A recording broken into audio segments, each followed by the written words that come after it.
21, PL 1975, the Open Public Meetings Act. Adequate notice of this meeting has been provided as required, specifying the time and location, with such notice as being sent to the Asbury Park Press and the Times of Trenton, posted on the Municipal Notice Public Meeting Bulletin Board, and filed with the Township Clerk.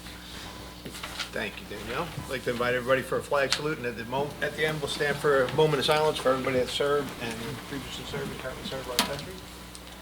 I pledge allegiance to the flag of the United States of America and to the republic for which it stands, one nation, under God, indivisible, with liberty and justice for all.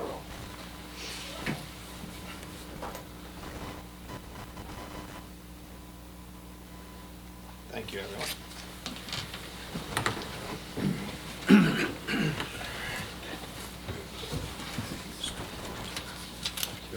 All good. Roll call, Danielle? Chairman Mostyn. Here. Ms. Arpaia. Here. Mr. Ferrara. Here. Mr. Lambros. Here. Mr. Morelli. Here. Mr. Sinha. Here. Mr. Gadigan. Here. Excuse me. Mr. Cadigan. Here. Thank you. And Mr. Barthelmess is absent today. Mr. Cadigan is seated for Mr. Barthelmess. Almost everybody. All right. We're going to go through the minutes, just approve them. Okay. Everybody get a copy of the minutes to take a look at earlier today? Yes. Okay. I took a quick look at them, and I didn't have any issues. Anybody else have any other comments? So the first one is from October 17th. You know, why don't we just make a motion to approve? I'll make it. Thank you, Steve. I'll second. Thank you. Mr. Morelli.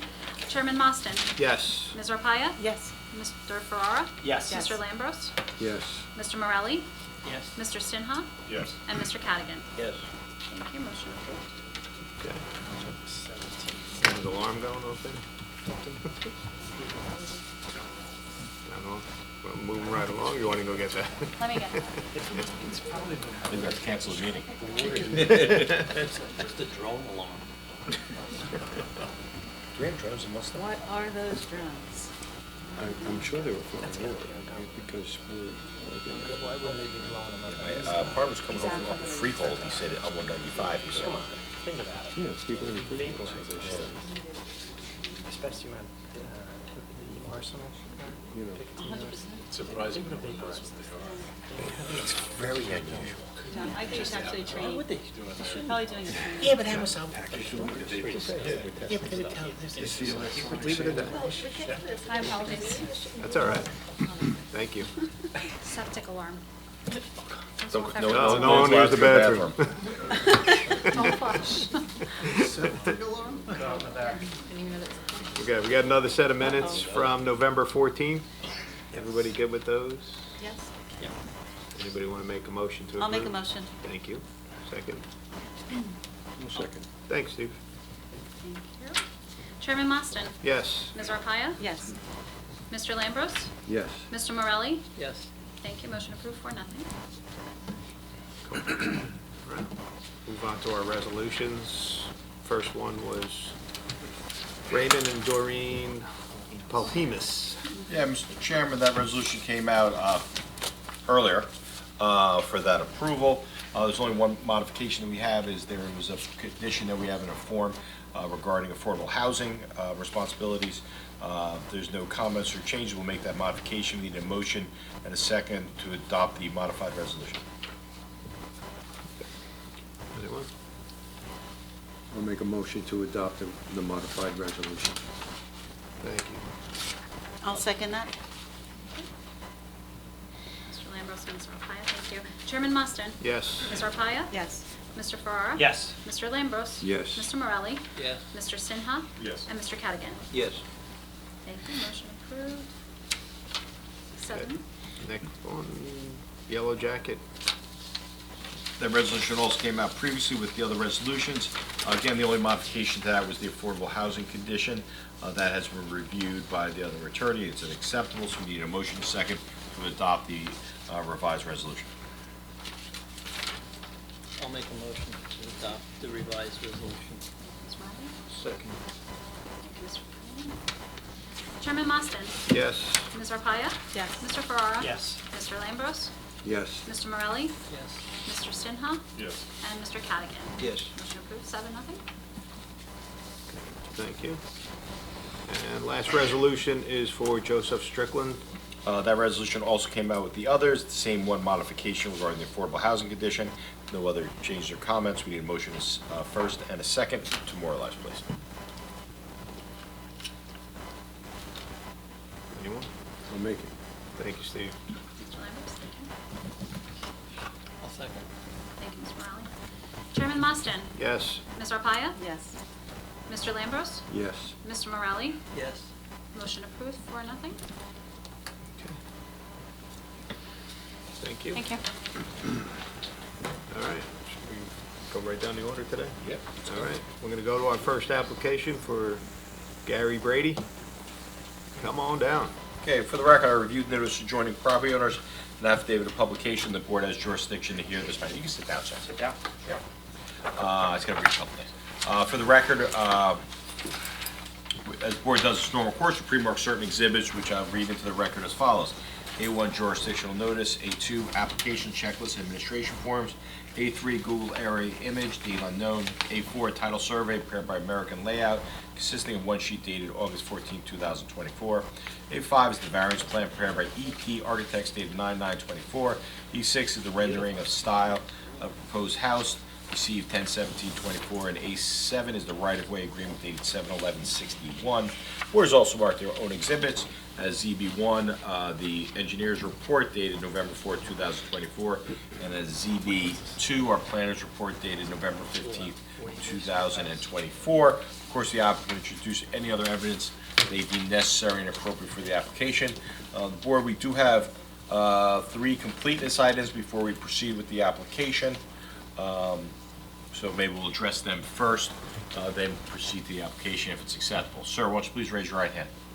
Do you swear or affirm the following testimony about to give is the whole truth, nothing but the truth? Yes, I do. Please state your name for the record, spelling your last name, sir. Gary Brady, B-R-A-D-Y. Okay, Mr. Chairman, did you want our engineer to go over the waivers before we get into the... I think that would be a good place to start. Thank you. First item is our ordinance requires that to show all the structures within 200 feet of this property. We don't have that. I don't know why we don't have it. All the structures, meaning That's the neighbors, neighbors and housing. yes. I don't believe, Well, we have this. yeah, is that what was acceptable? I believe we talked about. It doesn't give you the exact location of the structures. Usually, before you approve a variance, you want to know what's surrounding this property. I mean, you could proceed with this, and if you feel like you want to know where everything is, we could always bring it back up. We can make it a condition on It the... could be a condition, or we Okay. could just say, we don't need it. I mean, it's they're gonna put a house that meets all the setback requirements, so that's the positive thing, so I don't think it should be a problem. So I have no problem with that. The other one is, the ordinance requires you to show the list of the people within 200 feet. I believe we supplied that already. It should be on the plan, we don't have it. Oh, it should be on the plan? Yeah, Okay, yeah. so it was So- we gave a separate document, but it wasn't on the I plan? saw 8.5 by 11, but Yeah, didn't that's, say where they lived. Yeah. It will be on the plan. So Sorry, maybe- so- Okay. that So could you be a have condition. you have no problem if the board grants approval to amend the plan to have that 200 list on it? not at all. Okay. And the last one is, it's for a new house, and the ordinance requires the architectural drawing. They don't have it, which usually they haven't been approved, so they don't want to spend all the money to do all the design for it. We have this, I believe. Yes, yep, as that a is it. sample of what's going to look like. So. Yeah, And as the board recalls, we just had that same condition on an undersized lot at the last meeting, and we required as a condition of approval, they comply with the signed and sealed architectural drawings when they submit for building permits. You have no problem with that, do of you? course, not at all. That said, I think we could proceed with presentation for the variance. So before we do that, sir, you have nothing to add on the waivers, I assume? No. Okay. All right, so what we need then is, to proceed, we need a motion to approve the waivers with the following conditions. The applicant will comply, modify the plans to provide the 200-foot list on the plan, and will submit signed and sealed architectural drawings if the board grants approval with their building permit application. The first one, 200. Was, yeah, you're just granting a waiver of Yeah. him identifying every construction within 200 feet. They did provide an aerial, at least from the area, it doesn't look like there's many homes within 200 feet. One on both sides, Yeah, kind of but- spread apart. Yeah. Not sure and- the exact distance, but And the applicant is not requesting any bulk variances. When I say that, I'm referring to front yard, side yard, lot coverage, and building coverage. So they're not encroaching into anyone's normal setback, so I think it's reasonable to grant that waiver. Agree. Okay. And we can proceed. Do we have a motion to grant the Yo, anybody want to I'll agree make with it. it? Thanks, Steve. I'll second. Thank you. And all in favor? Yes. Yes. Aye. Any opposed?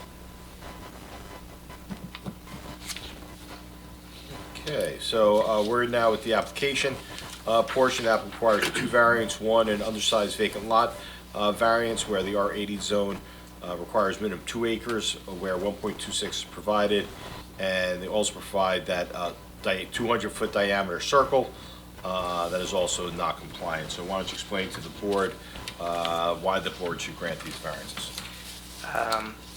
we're trying to build a normal 3,000 square foot house on the property.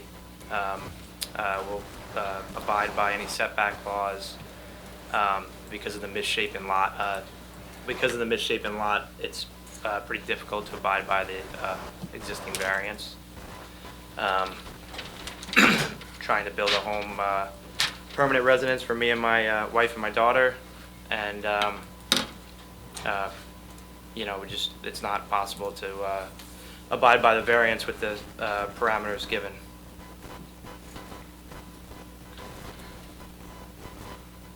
The only thing they don't meet in this is that we require 200 for radius circular, or, I don't know what. Yeah, I'm looking at that on the plan. Do we need It to, just doesn't. it just misses. Just misses, yeah. It just The way Seems that- it's seems that drawn way. doesn't fit, that's the only reason it's here. Yeah, And the undersized lot size. yeah.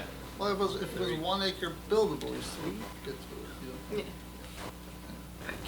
Yeah, So he's that's just under really the 1 only acre reason. buildable. So it's, My biggest question here is, what's with that second driveway that Yeah. goes through your property? On the far.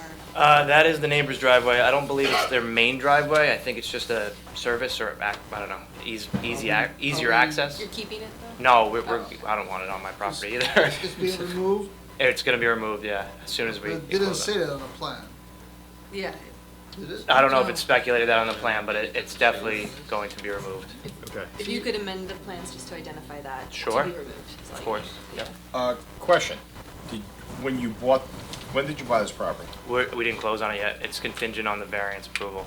Okay, but when you got their title work, I don't see it in here, does that driveway that is on your property, did your title work show whether there was a filed easement against your property allowing that person to keep have that driveway on your property? I don't know if it showed that or said it was allowed. I'm not sure, honestly. I'd have to double check The that. survey didn't show it. The survey didn't show anything about it. I thought it showed something on it. Well, it didn't Shows identify. that. It didn't identify what it was. Yeah, it just showed the actual It just showed easement. the driveway. Yeah. It didn't Shows call out asphalt. any specific Just not access, easement, Is it this or thing? covenant or Oh, anything yeah, like I see that. it. Yeah, Is it's it in just an the. asphalt apron in the front? I think it's gravel. It's Or not even just gravel? asphalt. Yeah, no Okay. apron. I don't think. Yeah. All right, so you want a condition, the applicant shall revise the plans to remove the second driveway located, Does the neighbor know that you're gonna remove the driveway? I don't believe so. Not yet. to the south of the property. I'm gonna put in condition. Well, I was told it was illegal and they weren't supposed to have it anyway, so it would have to be removed. I'm gonna put unless there is a filed easement, Okay. Right there. authorizing the driveway. So I don't want us to get, Explain to him what that is, I don't know if he knows what it is. you understand what I'm saying? An Someone existing had easement. requested for it to be there and it was allowed? pretty Yeah, much? so, Yeah. so who's your attorney that's representing you on your purchase? in the back, actually, Paul. Yeah. Why don't you come on? All right. Why don't you enter, I'm not going to swear you in since you're a lawyer. Why don't you enter your appearance? Paul Cacciatolo from Cacciatolo Law. Can you spell your last name? Sure, C-A-C-C-I-U-T-T-O-L-O. Right, Mr. Cacciatolo. It's Paul. not, I said up, it's fine. Not easy. I'm going to go with Paul. Okay. Paul, did you do title, did you order Yes, title work on yes. it? There's no easement of record for the driveway. Yes. The only easement of record was the one that we included in the variance Okay. application. All right, so we're okay with the condition unless there's a filed easement, make a representation, you've done the title work, you reviewed it, and there's no filed easement on the property. Correct. Okay. So your attorney will explain what we're talking about. Gotcha. As long as they know there's no filed easement, I don't want to get us in a way of violating somebody else's easement. Cool. Do you need me for anything else? Nope, I'll moment, jump in the no. back if you do. not right now. Finish it up for me if you want. Did you pay him for it? Yeah, well.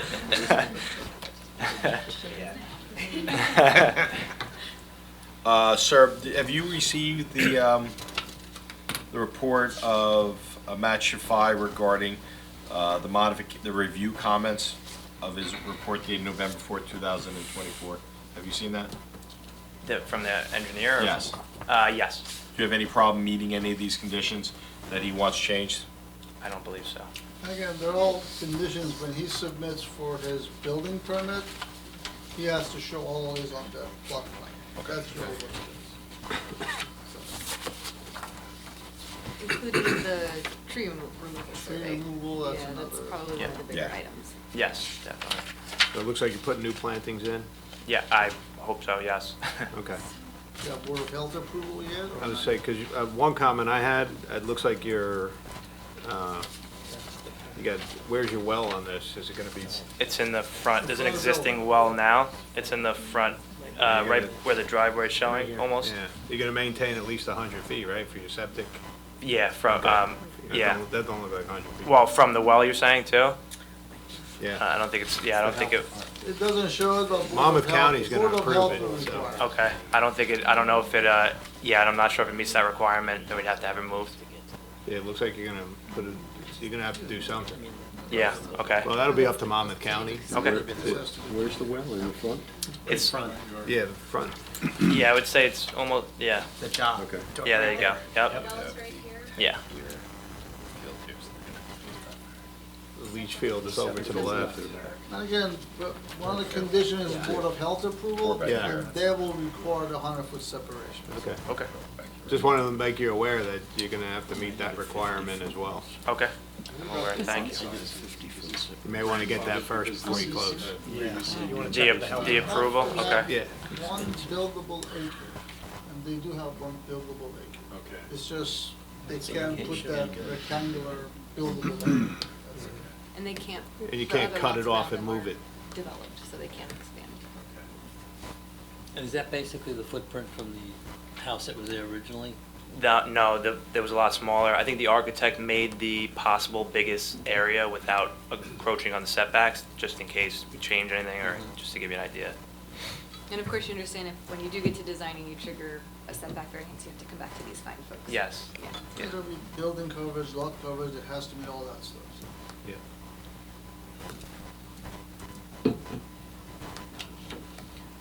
And all the setbacks are met, right? You got, According to you that got drawing. 51 and 33, front and side. Yeah. So we're good. Everything's within the envelope. Okay. Anybody got any questions? You wanna I look at the do have a render? question. Sure, go ahead. So my question is as I'm looking at the aerial map subject property here, it looks as though these are all allotted pieces. Now, my question is that easement that's, well, I'm saying easement, but that other extra driveway, it looks as though there's a triangular piece of property. Is that property owned by one of these two properties? Or is that the only access that they have to get to that? Are you talking about the small gravel driveway that's, The small gravel driveway, and there's a triangular piece. So Up in the So right. that is in the, that's a hard aerial because there's so much tree coverage. Yeah. But if you look at the aerial. Is the height aerial level- on your plan better? Yeah, you can see that corner, it looks like that one house owns a couple of the lots there, but Okay. they do have an Okay. access driveway right, I mean, right that into the that was my intersection. question. Yeah, it's a corner lot. Yeah, You know, are we now landlocking the person? Yeah. yeah. Yeah, so you can see that corner Yes. property does have, it goes right into the intersection, but it is a driveway. Okay, so they're just making an existing. Right. And then that other piece that's in, I'll point it out. Nothing's changed as far as the lot. Okay. That's a pool. It looks like it's probably in common ownership with that corner lot, because you. They own that lot. Yeah. No further questions.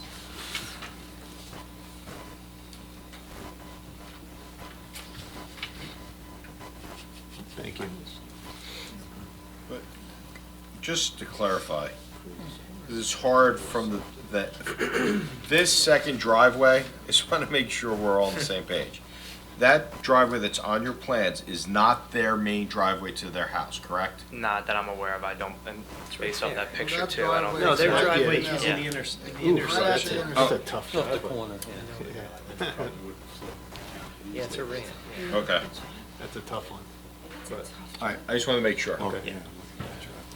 That other side is active, actually. It looks like they're still using it quite a bit. Yeah, they might be. It's clean, it's clear, so. Oh. They would have gotten notification for this meeting? No. Yes, they would have. They would've. Yeah, they did. They should have. So- Yeah. Are they in the audience? No? Okay. Well, the reality is that there's plenty of times people just start driving over it. Unless there's a filed easement, that the property owner, either the prior owners have signed, they have no right to it. As long as they have access, so it's not even by an easement by prescription, which basically means if you have a landlocked parcel, you're kind of entitled to a right to the road, but in this case, there's already a driveway with access, so this would be secondary, so it wouldn't be an easement by prescription. Thank you. Appreciate that, Greg. And if they have a problem, they could sue the applicant. Am I required to close it up, right? Or if I. Well, we're gonna require you to do it. Yeah, okay, that's what I'm You asking. even have to come back here saying, no, I want to give them an easement. Hmm.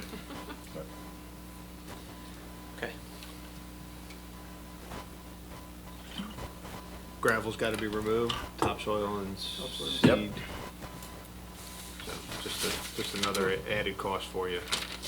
But But- the best way to resolve this should be a minor subdivision between the two properties. If- That's what we originally looked for, or a lot change to square off our lot and take away from theirs, but they thought it would raise their taxes according to the seller. Oh, they lose a driveway. So they try. Yeah. All right. Anybody want to look at the rendering, and we good to move on? Good to move on. Okay. It meets all the setbacks, so. All right, should we open it up for public comment? I don't think anyone's here for this one. No. All right. Any other discussion for this? All right, Greg. All right, Mr. Chairman, if the board deems the application favorable, the following comments I have is obviously the waiver with the conditions that applicant will revise the plans, provide the 200 list on the plans, they'll submit signed and sealed architecturals when they apply for a building permit. The applicant will revise the plans to remove the second driveway located to the south of the property, unless there's a filed easement authorizing the driveway, and replace same with soil and grass. The conditions contained in Matt's report, which include all outside agency approval, including Freehold Soil Conservation District, tree clearing permit, Monmouth County Board of Health, and soil removal permit. So, did I miss any of the conditions? Nope. McKinley, you good? I'm in agreement. Okay.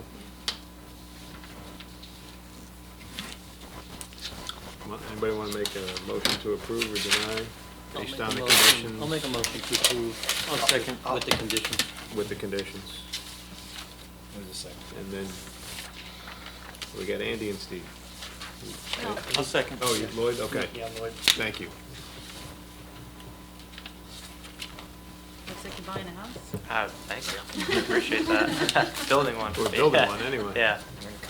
Just the beginning, right? Yeah, good luck. Take motion, where I'm sorry, let's skip roll call please. Chairman Austin? Yes. Ms. Arpaia? Yes. Mr. Farrar? Yes. Mr. Lambros? Yes. Mr. Morelli? Yes. Mr. Sinha? Yes. And Mr. Caplan? Yes. Motion approved. Thank you. Good. Okay, so the application is approved. I'll draft a resolution prior to the January reorg meeting. We'll adopt it at that time. Once that occurs, you'll talk to your lawyer about the legal rights associated with that, and then you can proceed with building permits and closing, et cetera, et cetera. Awesome. Thank you very much, everyone. Thank you. You're welcome. Good Merry luck. Christmas. Thank you, you too. Beautiful, beautiful house, good luck. Thank you. Absolutely gorgeous. Yep. Thank you very much. You putting that lake in too? Maybe. I'm allowed. Sorry, I had a comment. He did this to me. Oh, you said that. The most expensive part is gonna be putting in the lake. Wasn't proposed? That's the first thing I saw when I seen the man. I'm like, where's that lake? I- I'm looking at the aerial. I'm like, I oh. went right to the aerial, I'm like, where is the lake? All right, sorry.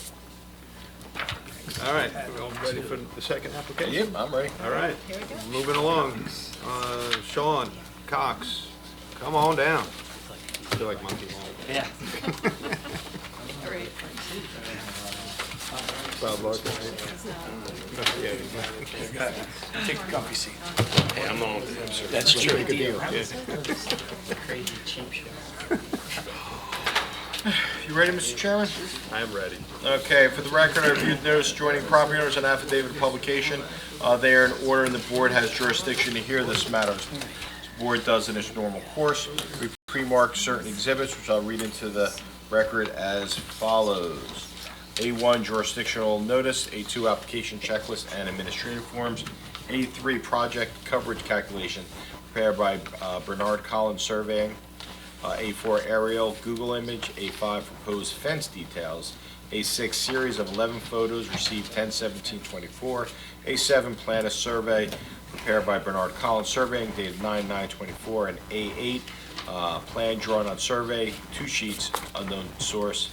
Board has also marked their own professional reports as planners or engineers report dated November 4, 2024, and our planners report dated ZB2 dated 12/5/2024. Of course, counsel, you can introduce any other evidence you deem necessary and appropriate for your application. Please enter your appearance, and you may proceed with your application. Again, this application also requires some two completeness issues, which we need to address first. Good evening, everyone. My name is John Rentschel. I'm an attorney in Songblik, Maryland, Licata. I'm representing the applicant, Sean Cox. As Greg said, there's 2 waivers we require. One of the waivers is for a project plat, and the other one is for architectural drawings for the addition, this small addition to the back of the garage that is proposed. The project plat, we provided a detailed survey with everything listed on it. Really quick, the application of the night is for variance relief. It's a corner lot, so we technically have 2 front yards. So some of the improvements are in the front yard, which technically there wasn't a corner lot, it would be a side yard or rear yard. Those improvements include an above-ground pool and a raised deck around it.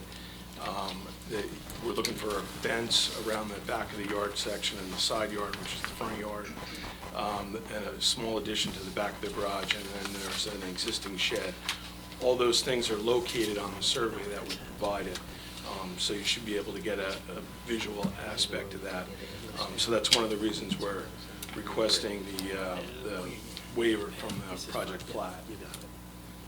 The other one is the architectural drawings. The client's here, he's going to testify about the garage addition to suffice for the architectural drawings.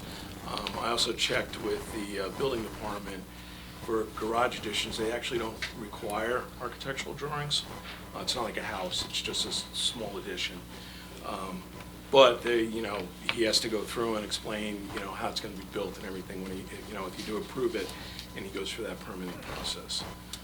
So that's another waiver that we're requesting for those two submissions. Also, with the two of those, they would require 2 additional professionals. So if you have an architect doing architectural plans for an addition, that's an added extra cost. It would probably cost a substantial part of what the addition would be to create those plans. So we're requesting those 2 waivers.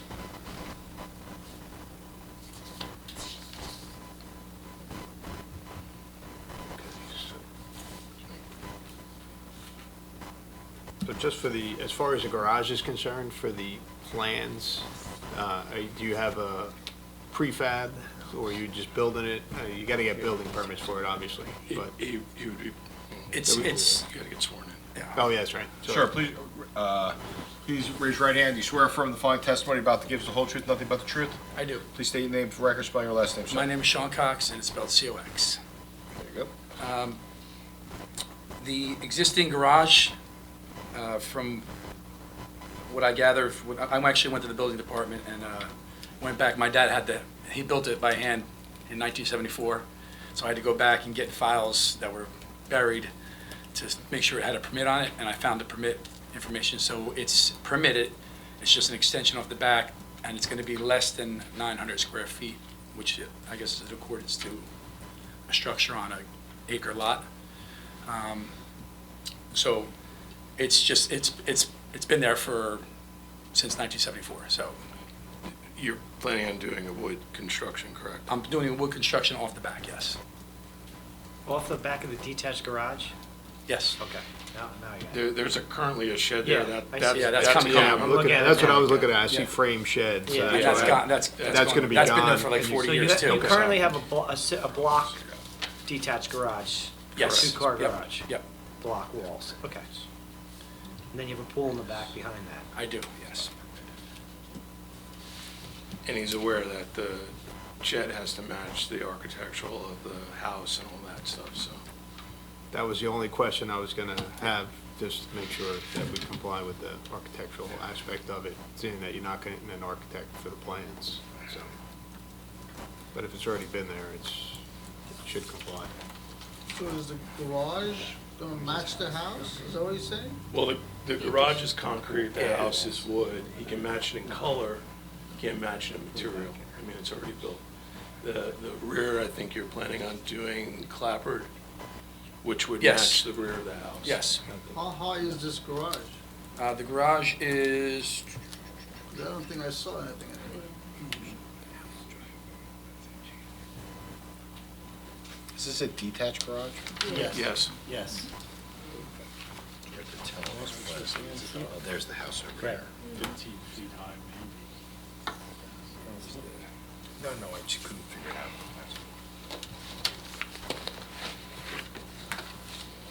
You told me this the last time. yeah, no. So while they're looking at it, so we have 2 items for completeness. One was architectural, which, you know where we're at with that one. And the other one's project plat. We usually have a project plat to scale that shows what they're doing. Calculations with lot coverage and all setbacks, everything. We don't have that here. They submitted a reduced copy of a survey. I don't know what scale it is. I wrote myself on a project plat because it shows the variances. So I have no problem with the waivers, but I think at the end of the day, they're gonna have to do a Still project submit, plat as a condition. okay, I think that's a good condition for the approval. Yes. And again, the garage, the question is, Permanent application says 9 feet. I doubt it's 9 feet. Well, in 1974 it was. Can we say not to exceed 16 feet? That's what the ordinance permits. Okay, well, it's definitely not Okay. overseen. You could just, you'll be okay with that, saying not to exceed 16 feet? That's up to the board. So it's a variance, it's in front yard. If I may add, that 16 feet is measured ground to peak. It's not the interior height. A lot of people have definitions that are different. Yeah, so we got to the peak or to the ridge. Ridge to. Yeah. 16 feet and the color would match the house. Yes. Okay.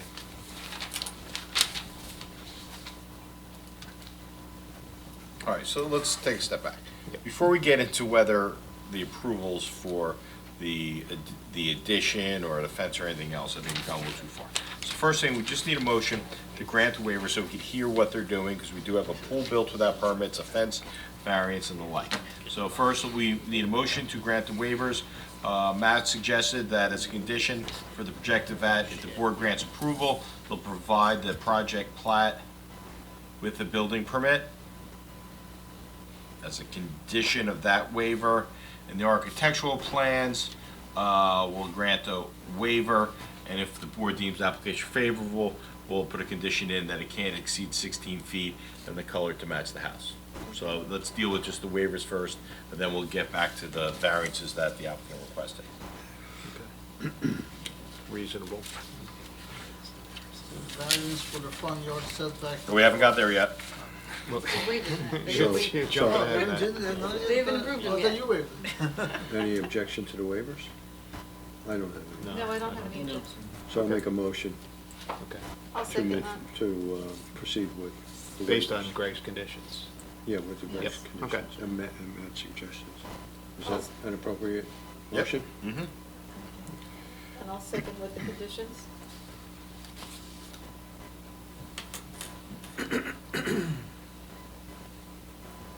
Do you need a roll call? You need a roll call for it? All in Yeah, favor's fine. All in favor's aye, yeah. No, Now we can do setbacks. All right. now we do. Okay, so now, council, we got the 4 variances required. You can start your application on the major part of the case. All right. Just give a little background information of yourself, just so the board can get a flavor of who you are. I've been the owner of the property since 2017. However, I was born and raised in Millstone. I went to the school district, and I've been here for 51 years. I took a little hiatus when I moved to New Brunswick, and the reason why I came back from New Brunswick is because my brother was selling the house, and I wanted to keep the house in the family. So I bought it. My brother bought it from my mom, my dad, and I bought it from my brother. So again, just wanted to keep it in the family, and I have my daughter, who I'm a single parent. Living in New Brunswick with her was probably not the right way to go, so I said I figured bring her back to a setting where it's positive, family's around. I have my brother lives 10 minutes way down the road. The other brother lives another 10 minutes away down the road, so I have a lot of family in the area. Could you provide a little description of the property to the Yes. board? It is a little over an acre of land. It's on the corner of Dugan's Grove Road and Indian Path. My front door faces Dugan's Grove Road. The garage on the side is on Indian Path. It was built around 1974 by my dad. It took him about 7 months to build it, from overtime to nights and weekends, and he made it happen. He also built a couple of the houses. Some of my neighbors that are here, he built their houses too. He actually helped the guy that built his house build the houses right down the road. So, like I said, we've been here for a while. Also, on the side where the garage is, my brother built that shed. That shed's been there since about 1985.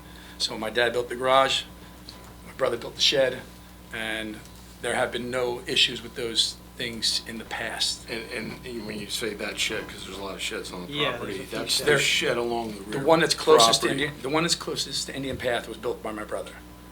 That's the one along the rear Yes, property line. yes. Is that on the fence line of your neighbor? Yes, that's the fence line, and he's actually here, so. So you're here tonight seeking some variance relief for those items.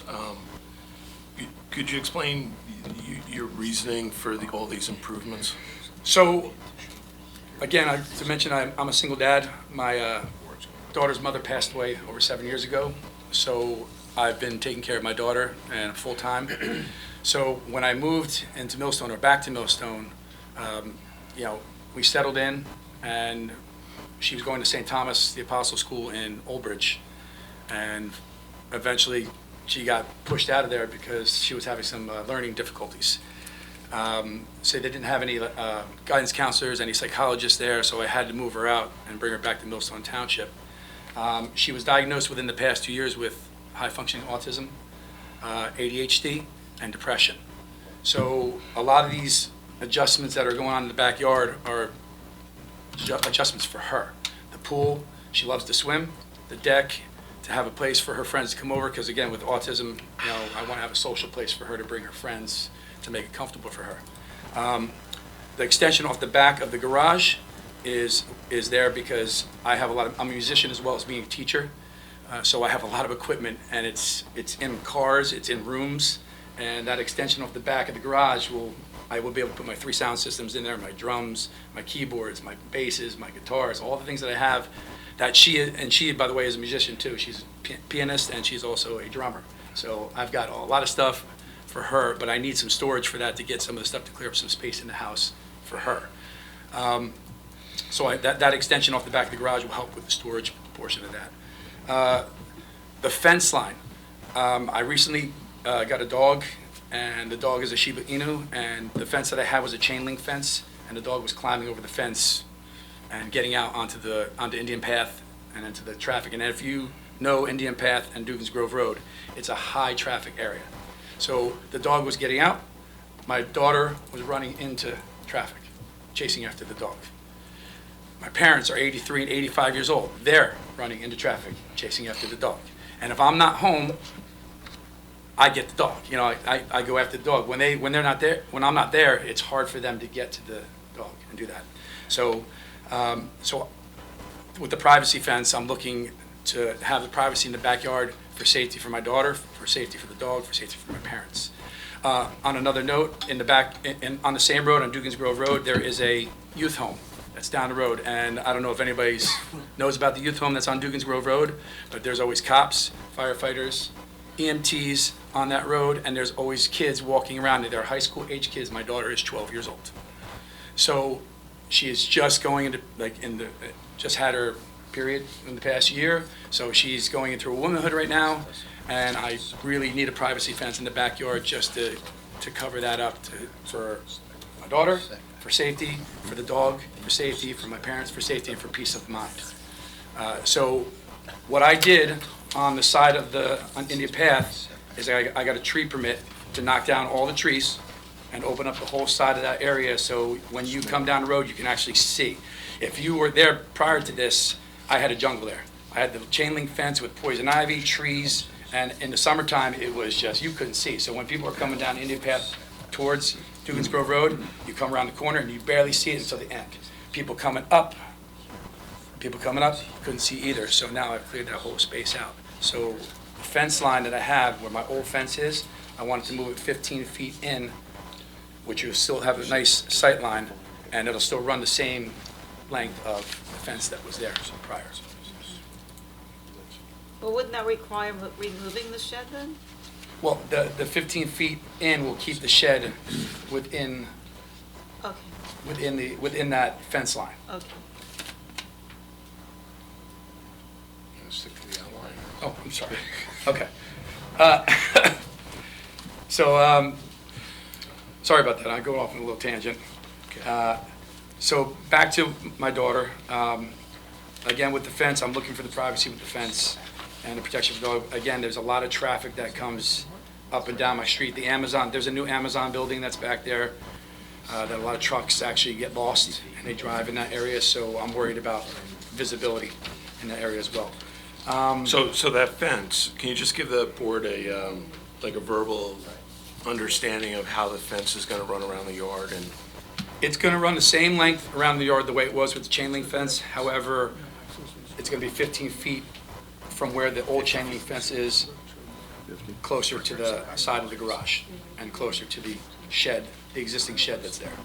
And when you previously mentioned to the board that you took down those trees, that was at the request of the town, correct? That was at the request, but I like I said, I was told to get the tree permit, and I did exactly what I was told to do, and remove the trees. remove the trees. And now you don't have that tree buffer, it's wide open on that side. And I have a very wide open field in the back, and it looks like it's like, I mean, you can see, it's like naked.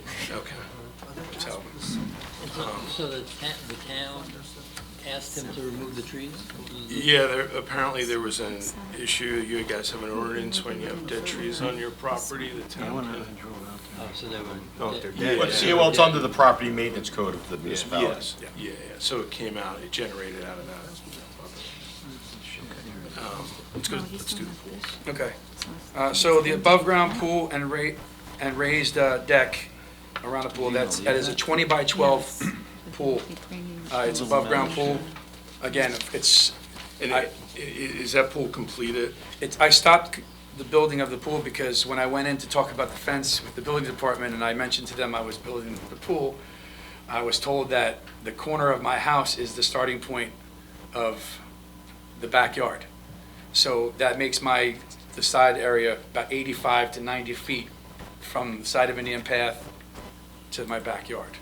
So technically, part of your pool's in your front yard. So now the line from the corner of my house runs directly through the pool and the deck that I proposed to build, and I thought I was gonna have to do permits for that and not a variance, but now we're here because now it's a variance. And the pool couldn't be located anywhere The pool, on the property. so pushing it in from the side, and now it's technically partially in the backyard, partially in the front yard. Right next to it, there's a leach field on the opposite side, and the septic runs to the back there, so I can't even put it in that spot. So it's 85 to 90 feet front yard, where I have the pool proposed, and it's up, and then the leach field and the septic is right next to it on the other side to the left of it, if you're facing my house on Dugan's Grove Road.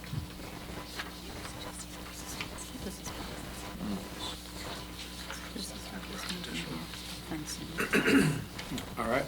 And the proposed garage addition, could you explain the location and potential construction of what that would look like? Yes, the garage addition, I have the foundation with footings and walls with concrete, block slab concrete. The walls 2x4 with a 1/2-inch sheathing, roof 2x6 rafters, 2x6 collar ties, 2x8 ridge beam, 1/2-inch or 1/2-foot sheathing, asphalt shingles, and siding will be vinyl. And the existing shed to the rear of the garage will be removed? There is a metal shed, the one behind the, Yes. okay, yes. The existing one that's behind the garage, that's gonna be removed, and that's where I'm proposing to put the extension off the back of it to make it one. What's the size of the extension? Yeah, how far are you out? It's 12,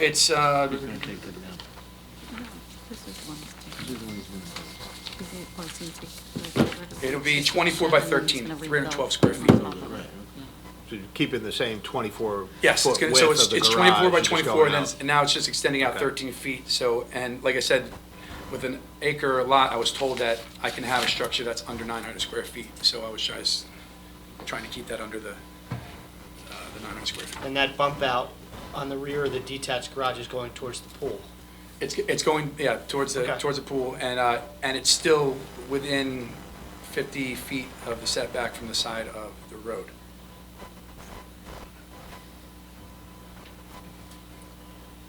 Next. And that plan there, going back to the fence, that has the proposed fence line on it? Yes, it has a proposed fence Okay. line right there, which would be 15 feet from the old fence. Okay. On the Yeah, side. the plan I printed out, it doesn't show So the fence is that, just but- running down Indian Path. Yes, it's staying. It's not going across the front. Do you want to go over there? Yeah. Yeah, I think I could see it. Yeah, so It's here. I got it on Yep. this plan. That's what I thought. it's just in line with the old fence. Yeah, but it's also gonna, it's gonna turn a 90 and connect to the garage. So he's trying to, No, it's not. Oh, the corner of the garage, okay. yes. Corner of it. Yeah, because that's where the At the- existing chain. Yeah, link corner of is. the garage, right here, Southern. down and around, and it just follows the same fence line that was there. So it's just literally, I'm pulling it 15 feet away 15 from feet the- off of yeah, Indian Path. and where I cleared out this whole tree line right here, so you can see, so there wouldn't be any obstruction for cars coming around that corner. Okay, so it's just here. So board, what you have to consider here, it is a corner lot, and it's unique in the sense that the front yard setback runs from the front of the home on both sides. So the front yard setback on Dugan's Grove goes to the front of the house, which is roughly 60 feet, or 60 feet, 60, okay? And then from the right side of the house, it runs all the way to lot 2.02. So everything to the right of the house is all front yard. Okay, that's how the ordinance reads. So the front yard on Indian is roughly 102 feet, Right. give or take. The applicant built the pool without permits, and that's considered the front yard because it's within the 102 feet, okay, because it's still in front of the house. The question before the board is, The small addition to the garage is in the front yard setback, and then is the fence. Our ordinance permits in the front yard setback a 4-foot, 50% open fence. The applicant wants a 6-foot solid fence. So he is proposing it only 15 feet from the property, where in this case 80-something is required, or someplace less than 82, but more than 16 if the board deems that it is a unique situation. They do need a fence for the pool, and quite honestly, any fence they propose based on the location is going to require a variance, because the fence has to be on one side of the pool, and the pool's already in the front yard setback. So other than putting a 4-foot, 50% open fence, he's going to require a variance. So the question for the board is, you know, the small bump out is where would the appropriate location, based on this unique situation, that 6-foot solid fence would go? Would it be very close to the road as the applicant proposes, or further back on the property so it doesn't create what we call the point of not having 6-foot solid fences in the front yard setback, we call it tunneling. Okay? You drive down the streets of your municipality and all you see is 6-foot solid fences, like a tunnel. That's the purpose of not having 6-foot solid fence, is to show the openness of the front yard. You know, that's not where recreation, but that's the purpose of it being an open. The closer you put it, goes against the intent and purpose of the ordinance. So it's sometimes finding a middle ground, acknowledging the intent is not to have tunnels or 6-foot solid fences so close to the road to affect that visual. It's going to affect a car making a right, but when you drive down the street, you see a 6-foot solid fence along the road, what do you say to yourself? It looks yucky, right? So the question then becomes is 15 feet enough? Should you move it back farther towards the frame shed, given the unique circumstances? I think that's really the discussion for the board to hit to the point. Or different kind of things. It could be rail. Right. Is Mr. Higgins your planner? Yes. So they do have a planner tonight. Oh. Who I imagine is prepared to speak to all of the variances and hopefully what Greg just said. So I thought Mr. Higgins was for the next application. I apologize. So I would recommend maybe it's time to bring him up. Okay, so But just to play off Greg's comment there, you know, there's also the other option of putting some landscaping on the other side of the fence to soften I've the seen tone that of the too, fence if trees. you're worried about.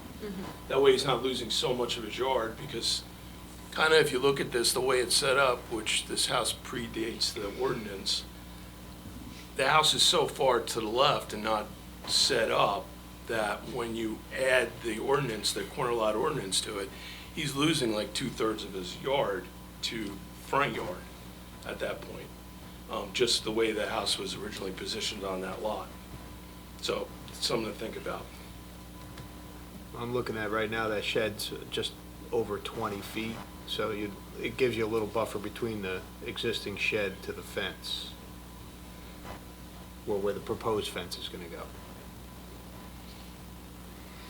Those fence they showed right there. Yeah. So is there a reason why I know you want to have a solid fence, but is a 50% open fence, or a board-on-board fence? Like I an said, option? with the privacy and what's going on in the neighborhood with the kids in that youth home down the road, and with her autism, with the dog, it's just a peace of mind being able to have her in the backyard and do the activities and stuff like that. So you're going to fence the entire property? Yeah, I'm fencing the entire property. The same fence that was there, I'm just replacing the fence with the 6-foot privacy fence, or trying to, at least. And that, other than the fence in the front yard, that would all be compliant and permitted. The rest of them is, Yeah, this is the only location. It does circle around anything in front of the garage. counterclockwise, but these are the only two legs that are non-conforming. All right, so we gotta determine, is 15 feet good, and do we want any landscaping in the front? Yeah. Well, I think we need to hear from Mr. Higgins first, Why don't you have the planner? and let's see what Mr. Higgins has to say. And then we can get back to discussing. They have, hey, Sean, they have these pictures. evening. All right, sir, please raise your right hand. You swear or affirm the following testimony about to give the whole truth, nothing but the truth? I do. Please state your name for the record, spelling your last name, sir. James W. Higgins, Higgins. I am a licensed planner in the state. I've been licensed for about 45 years, and my license is current, and I have been accepted by this board in the past as an expert. Thank you, Mr. Higgins. Jim, could you just run through the board of what you reviewed to come up with your testimony? Yeah, I reviewed the survey, I visited the site, I looked at the expert reports from your engineer and your planner, and I discussed the application with the applicant and with Mr. Rentschler. Basically, this lot, I think there's a substantial hardship that exists with this application because of the shape, the size of the lot, the location of the house on the lot, and the way your ordinance is actually structured also. That creates a situation where, as John said, about 2/3 of this lot, which is a lot that's a little over half the minimum that's required in the zone. The zone requires 80,000 square feet. This is a 44,600 plus square foot lot. So it's a little over half the size that's required in the zone. It's a corner lot, and because the house is set back farther than the minimum 50-foot setback that your ordinance requires, most of the lot, 2/3 of the lot is in the front yard. And about 12,000 square feet of the 44,000 square feet is in the rear yard. So there's a substantial hardship there, in my opinion. Just by comparison, if you had a fully conforming corner lot with the house set 50 feet back, your ordinance requires a minimum 50-foot setback, the lot would have about 52,000 square feet of rear yard, as opposed to this lot, which has only about 13,000 square feet of rear yard. In addition, there's been, obviously, in the past years, the amount of truck traffic particularly on Indian Path, has been extensive, has been increased. So it has created an issue where the privacy and the safety of the property is actually an issue too, so that a fence is necessary. I believe a solid fence is necessary to provide the privacy necessary and the safety. As you heard, that their dog does jump the 4-foot fence, and I can understand that. I had a dog that jumped a 6-foot fence all the time. So it's a concern. It's not only a concern for the safety of the dog, but actually for the well-being of the family living there, because they're constantly worried about whether or not the dog is going to get loose. So when I look at this, when you look at, and I think the primary issue with the application is the fence, the location of the fence. It's set back 15 feet, and my suggestion was that there be some landscaping to soften the visual effect of the fence, which would really, I think, address the issue that Greg raised as far as tunneling goes. If you don't want to hide the fence totally with landscaping, but you do want to put landscaping there that would soften the visual effect and make it look to somebody driving up and down Indian Path that this isn't a big solid fence that's 15 feet from the property line. I think that would help a lot. The issue is that the house, as a setback from Indian Path, is set back 102 feet. And your ordinance says that the front yard is the actual distance between the house and the street. Some ordinances are structured that way. Some ordinances are structured where the front yard is the required front yard regardless of where the house is. And again, if you had a situation where this house had been constructed under the current ordinance and had been set back 50 feet from both streets, you'd have a much bigger rear yard, but you don't have that situation now. And you also have the septic in a location in the rear yard, which somewhat dictates the location of the pool.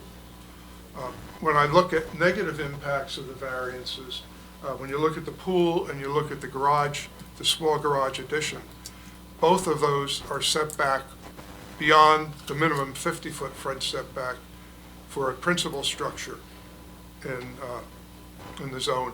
And quite frankly, if a small addition were put between the frame garage and the house, and I did some calculations on that, that could physically be done. I'm not recommending that it be done, but it could physically be done and still be within the building coverage and lot coverage requirements of the ordinance.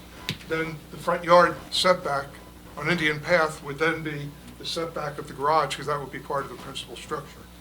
That's not the case here, but just in terms of looking at the impact on your ordinance, I think that, there's no substantial negative impact, in my opinion, as far as that addition to the garage because of that, because it is, and the pool too, they're both set back beyond the 50-foot minimum requirement. So I don't think there's a substantial negative impact on your ordinance. The small shed is a pre-existing non-conforming structure. Again, it's been there for about 50 years if I heard the testimony correctly. And again, there's been no substantial negative impact with regard to that being there. There are two small structures, a small shed adjacent to that shed that's being removed, which I think it should be. And same thing, the small shed at the rear of the garage where the new addition is being put is going to be removed. That's going to be a much more aesthetically pleasing situation. So when I look at all these things, I think there is a hardship. I think there are benefits to the granting of the variance, particularly with the fence in terms of public safety and just use and enjoyment of the property. And I don't see any substantial negative impacts to the granting of the variances. We actually talked about doing a small addition to the house too, Before which you would said that. eliminate all those variances. Yeah. We're just talking about it. Jim, do you know, or anybody on your team, what the dimension is between the property line and edge of pavement on Indian Path? It looks like No, it I varies. it kind I of can says- guesstimate it from, you were talking from the house or from? From the property line to, I mean, I know it varies a little bit, but there seems to be a pretty significant piece of land that I'm assuming your client Yeah. maybe maintains the grass, I'm not sure, but Yeah. there's definitely land between your property and. Yeah, from the edge of the pavement to where the fence is proposed, it appears to be about 22 feet. Okay. Yeah, plus Yeah, or minus. Yes. so there isn't, it's not a county road, it's not gonna be widened unless the township wants it to be, so it is a 15-foot setback, Yes. but practically you're seeing about 20 feet from the road. Yes, that's correct. But we're going to definitely need some landscaping just to Yeah. hide this continuous, is it white, I guess, I'm guessing? Yes. Yeah. Which can be Yeah, very- that'd be The the fence, lower- yeah, like my that- fence on my deck is vinyl white, Same and the thing. deck that's proposed is it's vinyl nice. white, so It's I'm trying to just- keep it all as It's uniform just as looking at possible. it, 150 feet long, Yeah. so that's why the trees and landscaping. Gotcha. The landscaping would help because it would be just too reflective with the Yeah, lights coming off. and there is another fence on Dugan's Grove Road, it's a little bit distance down, that extends perpendicular to the road, but goes out almost to the front property line. That's a 6-foot-high white fence also. That's solid. And if I may ask, so with a Jarrett fence, that's not optionable? What? That's not a good option? That's the Well, more, the, The Jared is wide open. and- yes, but if yeah. we're putting landscaping anyway, Yeah, but the landscaping's not going to provide a solid screen. like everybody's? What? Yeah. Well, part of the problem, especially when you have a rural area like Millstone, is deer. And there is nothing that's deer resistant. There are some that are less palatable to deer, but in my experience, a deer, if the deer want to eat it, they're going to eat it. And, Right. you know, I was so- thinking of it within the compounds of the backyard rather than on the exterior of it. Then you have a Jarrett fence, so it's dark, so you don't pay attention to it. Yeah. It blends in with the road more or less, and then you have the Aesthetically arborvitae's. more pleasing. Yeah, and then you have the arborvitae's within the fence line inside of the yard area. Mhm. So that, I would feel as though it would be less likely that you would have the deer chomping on that as it's within the Yeah, area. it would be less likely. It would still happen, though, I think. Yeah. Potentially. Yeah. Potentially, yeah. So, just a thought of, as far as eliminating the white and the, as they say, tunnel vision. Yeah, I think there's probably a psychological aspect of just having a solid fence there as opposed to something that's open, even with the Sure. landscaping Sure, there. indeed. Would you consider a color besides white? I think we've seen some more like tan colors that mesh in a little Beige. bit, beige, yeah, that's not quite as reflective. I mean, as a homeowner, you know, the off-white, I mean, just the whole matching thing, I don't know who's OCD or not, but it's like, it would, I mean, aesthetically, just looking at it, I'd just be an eyesore. And I'm not saying, I'm not going against it, but I'm just, I would You prefer, prefer the yes, I white. would prefer the white. Yeah. They are asking for a variance for that, and I think it's been established that the fence is the main issue here, so it's in your right to have conditions if you so choose to move forward with an approval.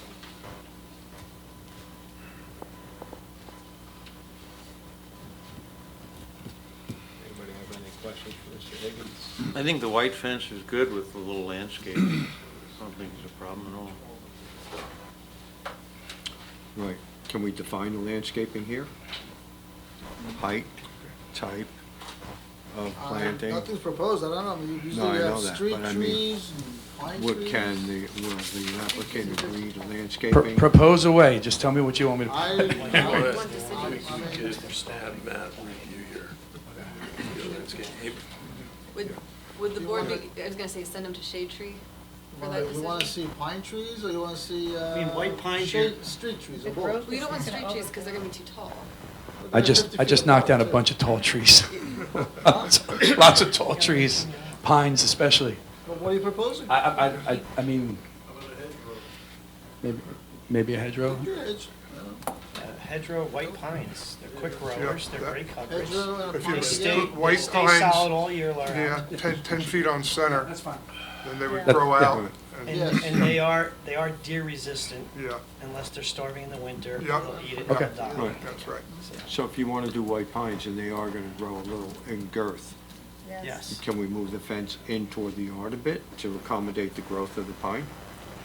With, okay, so where the 15 feet comes in right here, I tried to leave a little space to the side of the shed. I mean, you can come in a little further.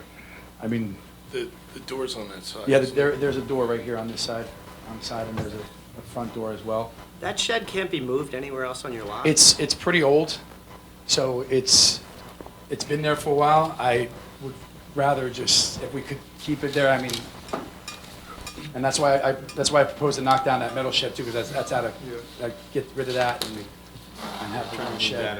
One possibility may be to move the fence in 5 feet, but allow a jog at the end, so that the shed could remain and the door could function. That's still a corner anyways.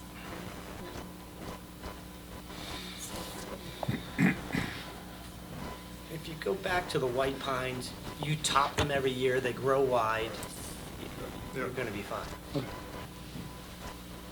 My opinion. I do, on this corner too, if you notice, the line of the road actually runs out, so this pops out further. So this is actually further away from the shed on this side. So you're talking, you say about 21, 22 feet from here. When you come up to the corner, it's probably about 24, 25 from that spot to the side. So it actually opens, it Yeah, kind but of goes on an you angle don't that wanna way. encroach into the town public right of ways. What's that? You don't wanna encroach into the public right of way with the trees. Right. No, I've been dealing with trees for Yeah, months. You had issues there a long time ago. Yes, those trees on the side were a mess, a mess. It was a real eyesore. Yep. Okay. So how far in can you move the fence to accommodate for the pine tree? Pine tree is probably going to grow 20 feet in diameter over time, at least. There are columnar varieties of white pine too, which wouldn't spread out as much. Right. That might be an alternative. Sure. You know, let's not just, what I really want to do, I mean, if he wants an approval, let's like help him perfect this and not walk away with a whole bunch of open-ended items that weren't taken care of. Can we do that? Yeah. Yes. Can we do that? And I'm assuming when that, Yeah, we can do that. if the trees are trimmed, they're not gonna So, grow. yeah, so why don't we If send they're it to topped shade and they're tree? trimmed on the Yeah, side. sounds The like shade it. tree I was is gonna just, say- I use a shade tree and other thing, but the pine tree and hedgerow will be fine, as long as you keep maintaining it under 15 feet. Yeah. So are we saying that the applicant submit a landscaping plan to straight shade tree for their review and approval, and they have to comply with any comments or recommendations to shade tree? Is that what we're saying? Instead of us trying to, Yeah. I think that's. instead of us kind of make stuff What up? they propose will fit in at 15 That's a feet. good idea. Okay. Yes. Yeah, and even, and And if it give needs- shade tree the option of positioning the fence too. Yeah, if you need 16 feet, they That's, need that's a shade tree for review and approval. Okay.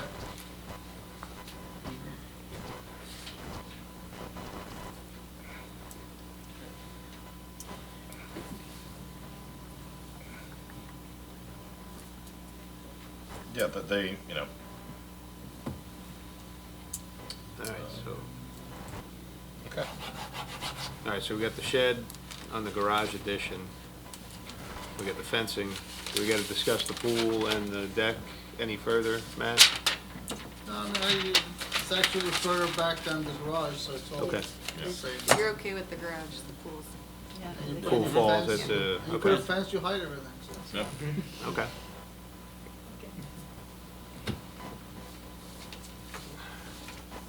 Anybody, board discussion, anything else? We open it to the public. I have two comments. There's a garage not to exceed 16 feet we talked about. Right. Yeah. Yep. There's a stop sign at the intersection that's on your property, according to your service. I asked for a radius right-of-way dedication. Is that something you can do? Sure. Your right-of-way dedication, Move that sign. stop sign, everything will be a public right-of-way, not on his property. Okay.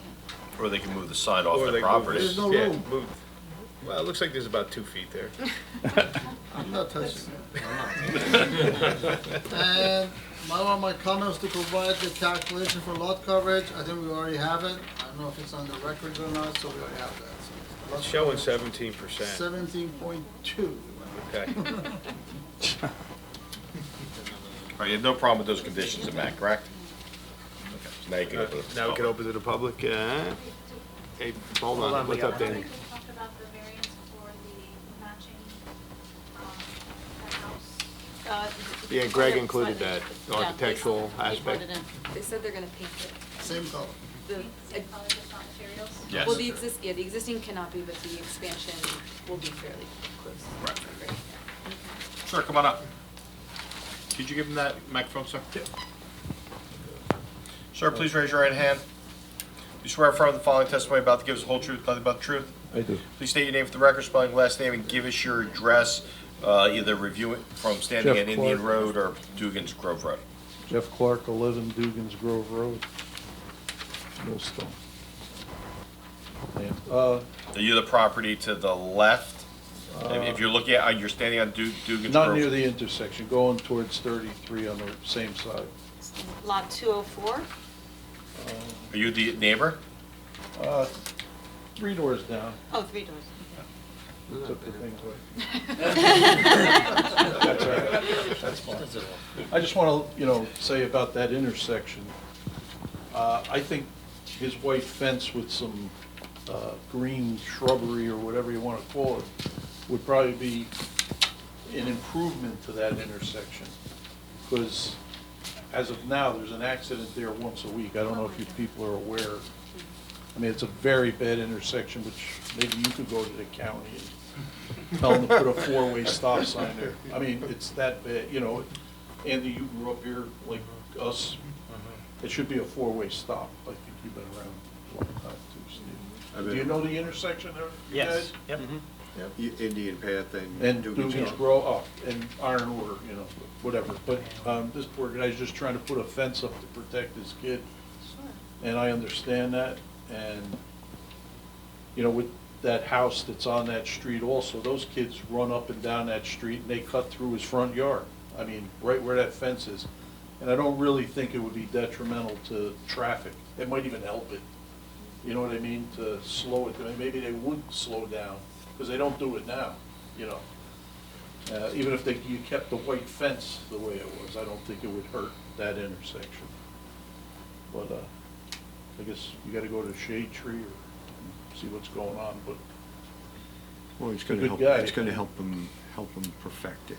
It's gonna make it better than, you know, make it as good as to it can look be. at, yeah, to make it safer. I get the white fence, you know, going down, you know, but I think you guys should approve it. As a neighbor, right? As a friend and a neighbor, sure. I mean, he's been there since he's a kid. I know when he was a kid. So I've been there a long time too. Yeah, he taught my kids. He was a millstone teacher. So that's all I'd like to say and put it on the record. And have a good night. Thank you. Thank you, Mr. Clark. Appreciate it. Sir, please raise your right hand. Swear firm the following testimony about to give us the whole truth, nothing but the truth. Yes, I do. Just, please state your name, spell your last name, sir. My name is Christopher Leeds. I live at 1 Indian Path, Leeds. Okay, Mr., I presume are you the plot, lot 2.02? Yes. Can you go back to the other view that you had where you actually could see my cars in the driveway? So I'm not opposed to his fence. I am opposed to what I just heard you say in this meeting about trees. He just got rid of a whole boatload of trees. And now you're proposing to put pine trees up to conceal the fence. I have to back out of my driveway.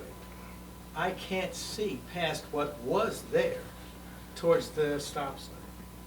Now he's going to move it back, which I love the fact that he's moving it back. But here we go. Can I? Sure. Yes. Just take the microphone, please. Oh, sorry. It's not for the audience, it's for the Okay. video. So what we're looking at right now is here's Brian's area. This is my house. There's my driveway. He had a whole lot of stuff growing over here, and I'm so thankful that he cut it down. But when I pull out of this driveway, I can't see the traffic coming this way. When he brings the fence in, I was all in favor of that. But now you're proposing of putting white pines up that get very wide to duplicate what he just took down. That makes no sense. I agree, shrubbery, but not something that could get enormous if not attended to. And I know what happens. The typical homeowner says, yeah, I'm going to take care of it. I'm guilty of it myself. And a year goes by, 2 years goes by, and before you know it, it's 15 feet wide. And I'm right back to where I was before we cut everything down. There are different options to white pines that can get tremendous. There's something called a dwarf pine. It takes 20 or 30 years for this thing to get 5 feet tall. In 5 feet, it doesn't get, in 20 or 30 years, it doesn't get any bigger than 3 or 4 feet around. It will conceal the white fence, and I can still see out my driveway. I'm not saying don't grant his permits, but I'm really opposed to putting something in there that's going to duplicate what he just spent 7 months taking down so that you can see to the court. That's my only concern. I have no objection to He anything took else. trees down between the existing fence and the road. It's about 15 or 20 feet. And we're not putting anything back in there. Except white pines No, that white could pine we get talked very- about, it's gonna be on his property. On the inside of the fence? Yes. Are you aware of that? Between the fence and the property line. Okay, right. How close to the fence? The tree is gonna get big. Let's say you put it 5 feet out from the fence, and it gets 10 feet wide. You just ate up 3/4 of the space. You You're moved still it gonna back. have 7 to 10 feet clearance from the edge of pavement back. There's the right of way from the street in. That tree can't grow within that right of way. That's where we had all the trees. I've seen it. I know exactly how bad it I've was. lived here for Yeah. 22 years. I understand know what it was like trying to back out of I that understand what driveway. you're saying. What you That's had. what it was. Yeah, but you're not gonna have that anymore. You're not even gonna be close to that. That was right at the There's edge. many This options is on the besides road. white This is pine. in I the, see that for the last 22 Yeah, years. let the yeah, shade and I tree agree with be- you. Would've cut it down. And that's in the right of way, but you're not gonna have that anymore. They wanna Okay. propose different kind of pine, we'll look at it. Well, we did kick it to. I mean, I have no It's that problem shade with, tree. with shrubbery to conceal the fence that you guys are all saying is gonna cause tunnel vision. I don't care about that. I care about backing out of my driveway and seeing to the corner. That's all I care about. But you will be able to. Come back in 10 years and tell me the same thing. Well, you gotta maintain your property, right? I'm not here to argue with you. I I'm not understand arguing I understand what you I'll have, be a what you're good gonna neighbor. have. I know. I'm sorry. That's really all I have to say is, I have no problems with anything he's proposing. But what you just proposed tonight, I have a problem. Well, what we proposed, Oh, time out, one conversation. what we proposed is for him to submit to the Shade Tree Commission to come up with a plan that works.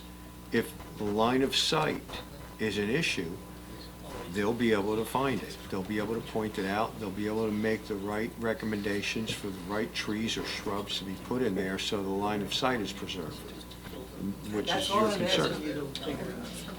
Again, I have no problems with anything that's being proposed, except what you just proposed tonight. That I have a problem with. Unless it's truly maintained, and I have no problems backing out of my driveway. Then I'm fine. That's my only concern.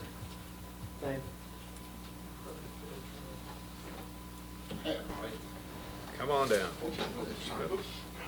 Sir, please raise your right hand. Do you swear from the following testimony about to give us the whole truth, nothing but the truth? I do. See your name for the record, spelling last name, give us your address, sir. Gary Woznicka, W-O-Z-N-I-C-A. I'm at 3 Dugan's Grove Road, right next door to Sean. Okay. I have no objection to this fence, and I understand what you mean about the tunnel vision, but I don't even see that happening. And then as you proposed, shrubs along the front, that will do it. And you got even abrevieties you can put in there, as long as they're kept trimmed. Sean and I use the same landscaper. He'll keep them trimmed. I think it's gonna be a big improvement to that corner from what it was. I agree. I mean, I was always scared that if another car's on it, because the road is not wide anyway. And with the mess that was there, I was always scared of hitting my truck or car on one of the trees or something sticking out. So it's a big improvement, and the fence will look nice. So I agree with letting him do this and everything he's recommended. Thank you. Thank you, appreciate it. Is there anyone else from the public that would like to come up for this application? No? All right, we'll close the public portion, 8:55. Okay. Any other board comments, summary? Okay.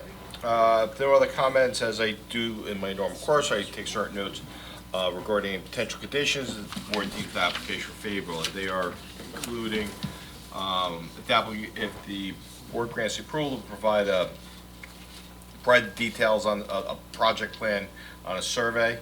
The addition will not exceed 16 feet. The color of the addition to match the home. And I'm sorry, the color is also for the existing building, you guys are painting the existing building? It's the whole, the existing and proposed will be painted. Okay, the color of the garage and addition. Now, I understand the applicant, you didn't receive building permits for the pool, so as condition, the applicant will apply for building permits for the pool so it can be inspected. Applicant shall submit a landscaping plan to the Shade Tree Commission for review and approval. Applicant to comply with any recommendation of the Shade Tree Committee. Applicant obtain building permits for the fence. They already said the garage addition shall not exceed 16 feet. The conditions in Matt's report, which include providing the appropriate lot coverage calculation, the 50-foot right-of-way dedication. Is there any trees being removed?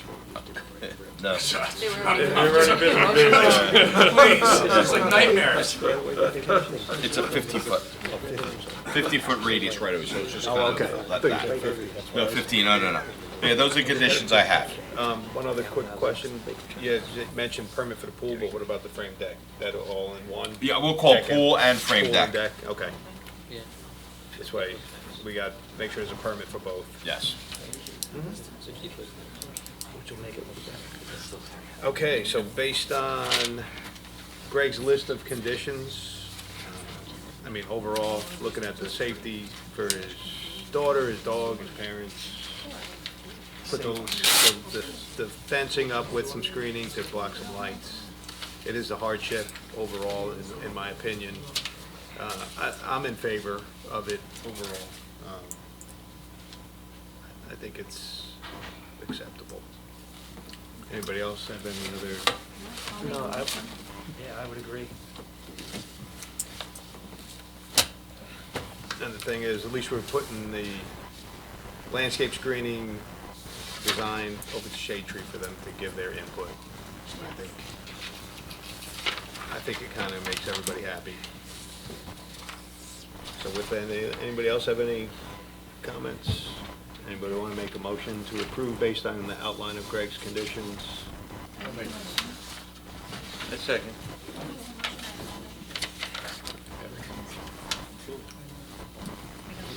You got bumped?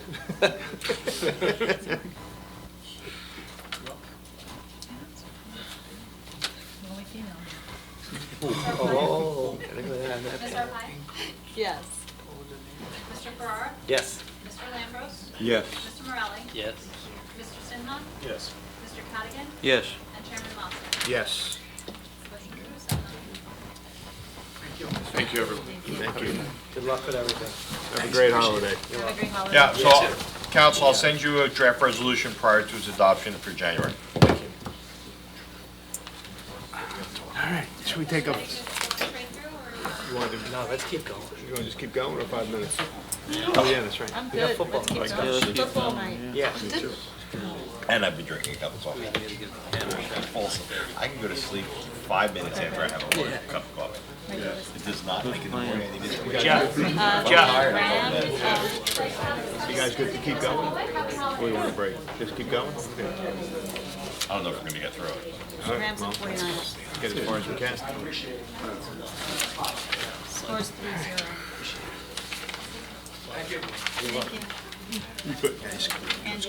All right, Danielle, we're gonna roll right into the next one. If you good? Ready? Just, My number's 2. I've got 8 and 2 tonight. Yeah. 49ers 8. Rams 2. all right, you are it. Earth Anchoring Supplies, come on down.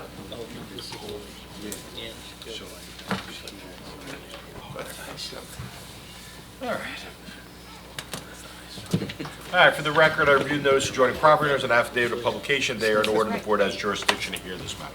This is. As the board does in its normal course, we pre-mark certain exhibits. I'm going to give it we'll mark it as A1 through A12, the items in the applicant's exhibit, which has been listed on the website. And ZB1, our engineer's report dated 7/22/24, and ZB2, our planner's report dated 8/8/24. Of course, council, you have the right to introduce any other evidence you deem necessary and appropriate, so please enter your appearance.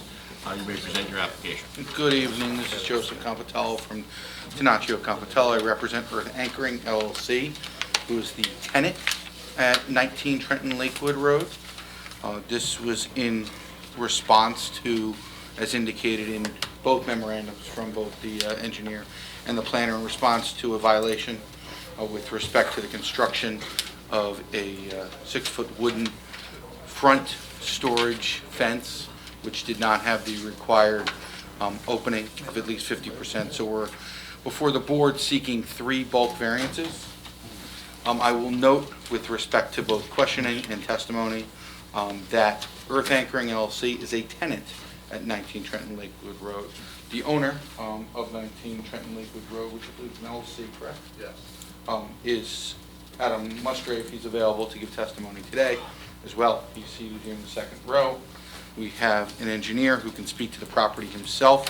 His name is Mark Remy. He, I believe, moved behind me to be more accessible.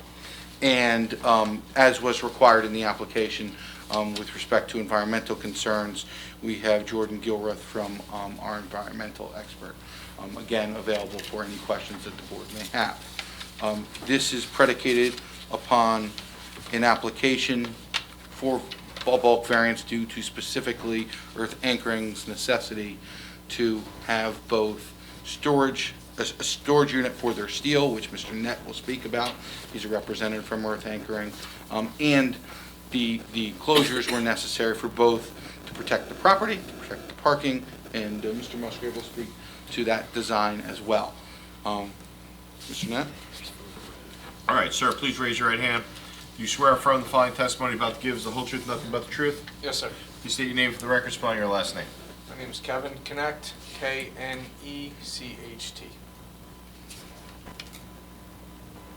Can you spell that again? Knecht. Connect. Connect the dots, connect four. You got it, thanks. Yeah, right. The K is not silent.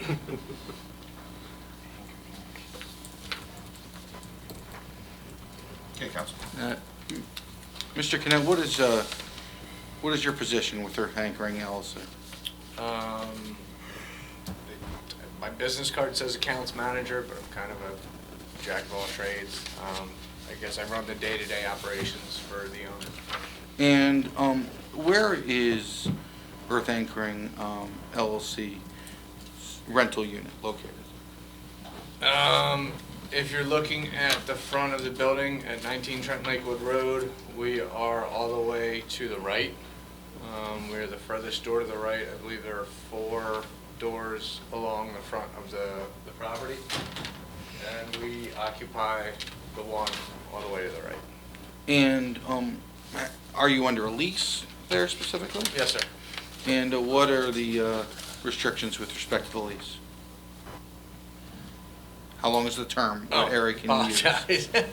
I believe we're currently under a 5-year lease, and we are able to use about 1/3 of the inside warehouse storage, which we have eaten up as the company grows in size as far as personnel, because we continue to build offices inside our warehouse space, so we lose a bit of that, and we are able to use the warehouse space directly, or sorry, the outside space directly to the right of the building.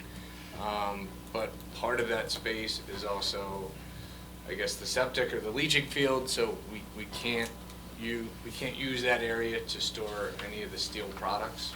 We sell steel pilings that support foundations. They're called helical piles. Can you describe the units that are stored for the board, specifically what they look like, what the materials are, if they're just limited to steel? Okay, so it's strictly steel. There's some packaging, some steel strapping, some wood dunnage, as you want to call it. They're essentially like corkscrews almost, that you screw into the ground and then you add, plain, some of them have their helixes, but discs on them. Some of them are just plain steel. And you just keep adding and screwing them into the ground until you reach a desired torque or holding capacity. They're pretty popular after Sandy because you could install them under raised structures in pieces, as opposed to moving structures back and forth to drive timber. Now, how are they stored? Are they stored individually? Are they in any storage components or anything? No, they're stored. We call them bundles. It's some are 7 feet long, 3 feet tall, and they're stackable. So that's why the fence is a little higher, because of how they stack. Worry about people seeing over or in, and worry about theft. Are they visible with the current 8-foot fence? Maybe just the tips of some of them, but really, no, not at eye level. And why did you decide to construct, as in, when I say you, I mean the company, a fence of a wooden nature of that height? What was the rationale? There was fencing on the other side of the property, on the other side of the building, that ran kind of long ways. I don't know if you can, let me grab that remote. Yep. Gotcha. Can we zoom in on that picture of that area? So, Wherever he's Wherever it's going. fenced. so right over here, this is, I guess, Century, sorry guys. Well, actually, I only got this one. Yeah. So, we occupy right here. We have storage here. This is the leaching field. So we built the fence out this way. And the fence we constructed here matches this fence that was existing here. So that's why we chose that height and that wood. We use the exact same company that the landlord used when this fence was constructed. So we kept it, visibly the same. Now, Kevin, is there anywhere else that you could store these steel components? Not based on the agreement of our lease. As you can see from the picture, the landlord pretty much has the rest of the space occupied. Okay. Now, Did you sign a lease for outside storage of a certain area? Yes, sir. now, Kevin, where are any trash enclosures on the property? Just for clarification. I guess I should hold on to that microphone. Go ahead. Sorry, guys. Let's just hold on to this. All right, so there's 2 trash enclosures back over here that are, I guess, the landlord's. The fence isn't shown here, but the fence here, we have one that we keep kind of right about here, which if that's an issue, we could move to a location inside.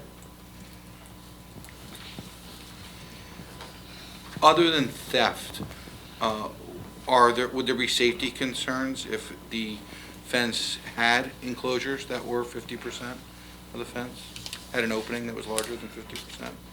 At or about?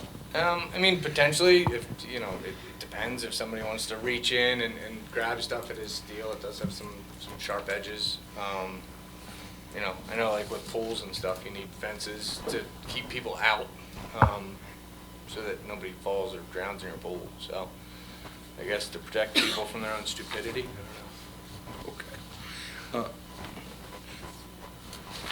I would ask with respect to testifying as to the property and some negative criteria that I'd be permitted to call Mark Remy, the engineer, who provided the engineering report that we submitted to the board.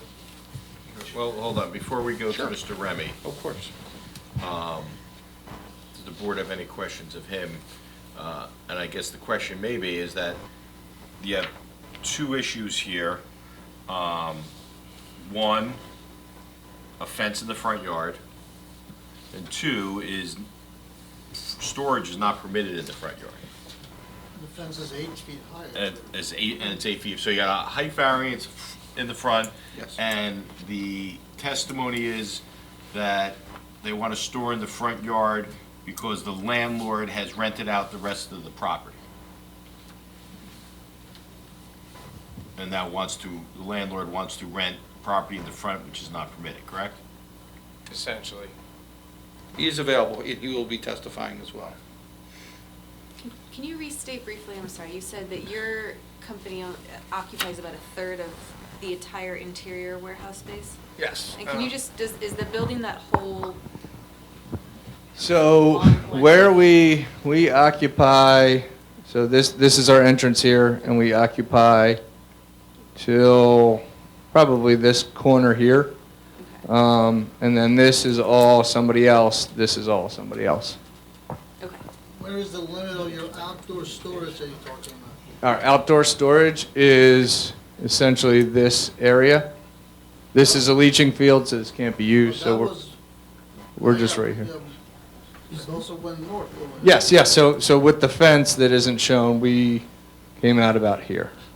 So you doubled the size of your storage area almost. Yeah, about 40% more, I would say.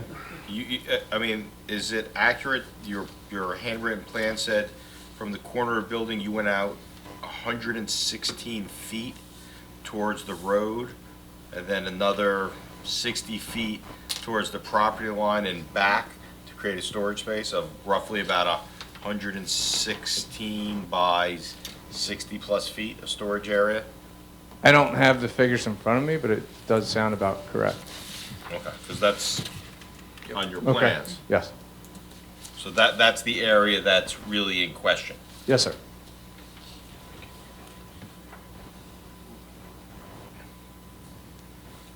And did you gravel that after you put the fence in, or was it? It was gravelled prior. So my understanding, and the landlord could attest to it, but this used to all be paved at one point, but I think when they put the leaching field in, the metal tracks from the excavators tore it up, so they just left it gravel. I think, right, Adam? It's been that way since I was a child.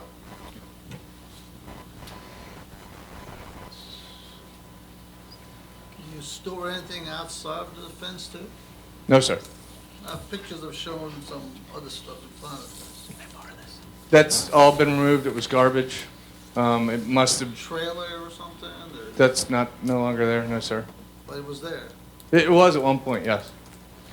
But that and the pallets that are shown, Pallets, there's trash cans. those have all been removed. Those have all been Not- removed, not yes. the trash can though, right? So it's just, that was, the trailer was an employee's who stored it briefly, that's gone. The pallets were trashed, they were broken up and thrown out. But that is where the garbage dumpster that's there, that is your dumpster for Correct. just you guys? Yes, ma'am. Okay. Yes. Like I said, we can pull that within the fenced-in area if that's an issue.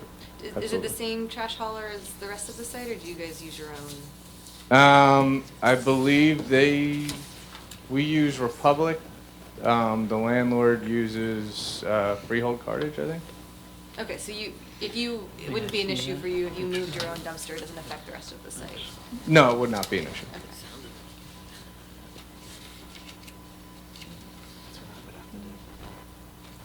So out of curiosity, just, you had signed a 5-year lease, not that I'm getting into the leasing terms, but how long are you there now? Been there, what, 7, 8 years? Maybe a little longer? A decade? We've been there about 10 years. Okay. And the good thing is business is growing, so that's, I guess, kind of why we're here. So if you're standing in front of the building to the left, So over here. on the other side of the drive aisle, that's all outside storage? That is, but that's not ours. Whose is that? That is the landlord. What is it? Equipment, trucks, he could testify to that better, it's his. We need to know how many more tenants are there and what are they? And that's what my, that's what Bill speaks of, and the property and all the other uses and everything else. So Matt, the fence applies not only to residential, but commercial not being allowed in the front yard. Correct. Correct, it's one fence ordinance. It's a sewer You could have a fence in the front yard, just not that high. And not solid. Not that solid like that. Yeah, it's the double effect. It could be 4 feet, 50% open. And no storage of stuff in the front yard, right? Their existing storage is So- permitted because it's behind the front facade. So how many front yards does that property have? Does it have 2 front yards? Nope, just one. Potentially, I I think mean, it's two, there's a actually. front yard on Trenton Lakewood, and then this is actually a dead-end road It's a that dead-end road. isn't in use. Not used anymore. It's essentially a driveway from us to the shopping center. Yes. That was the old road that was abandoned. Yeah, I don't even So think the that's not a township front plows yard. it or maintains it It or is a front anything. yard, because it's still a public right-of-way, but it's not a through street, so. And the technical frontage along Trenton Lakewood is, according to the testimony, not associated with their products. It's that road that, I don't know why they kept it this year. They So, did. so define a front yard for me. Is it everything from the front corner of the building or from the back corner of the building? So it's anything from the edge of a building to the right-of-way. So for the corner lot we just heard, it was, It was from the front corner of the building? Yep. yeah, whatever's the closest corner, yeah. Okay. So would that be here to Trenton Lakewood, or is that here to this unnamed road that doesn't exist? It's both. It goes, yeah. Okay. it's all the way in the It'd end. be both, yeah. You will. Do you want to finish with Kevin? This is where they're- It's called Old Trenton Lakewood Road. Yeah. Pulls it up. Is there a value in calling Mr. Musgrave now, since we're talking about the property itself? Sorry? Is there a value in me calling Mr. Musgrave now so he can answer some of the questions? No, regarding the property? when he comes up, we can. Of course, I'm just trying to, Trying to keep it exactly. tidy. Well, Mr. Ned obviously doesn't know anywhere near as much about the property as Mr. Musgrave. And we're just trying to establish, where his stuff ends Of and the course. next I picks got it. up. Yeah. I mean, there's a lot of storage going on there. So here's the fence. He was like, why does it have to be in front? Kind of hard to see that on this. Okay. All right. I mean, I know it's the wood fences to conceal the thing, but I'm pretty familiar with helical piles. What would you think the average weight of a pile is? It depends on The length? the and exact the product, the diameter? length. I would, It's not something someone's gonna walk over and pick up and walk away with. but it depends. They're not gonna walk away with an entire bundle, because then you're talking 1,400 to 2,000 pounds. But Yeah. there's a lot of just broken open bundles as we're repackaging. So, I mean, that there is a potential. We used to be over in Red Bank on Leonard Street years ago, or a decade ago. And luckily we had a relationship with Red Bank Recycling, because a lot of times our stuff would end up over there and be That's, yeah, returned to melting us. it down. Yeah. Luckily, again, we had a relationship, they would return it to us. So it has happened. You said the bundles are wrapped? Correct, they're binded with steel, Okay. steel and wood, they call it dunnage. or- Okay, so it's not like a cellophane that could be lifted by the wind if it was broken, as you said? No, of course Yeah. not. So there's not debris that would be created by No, that storage? no.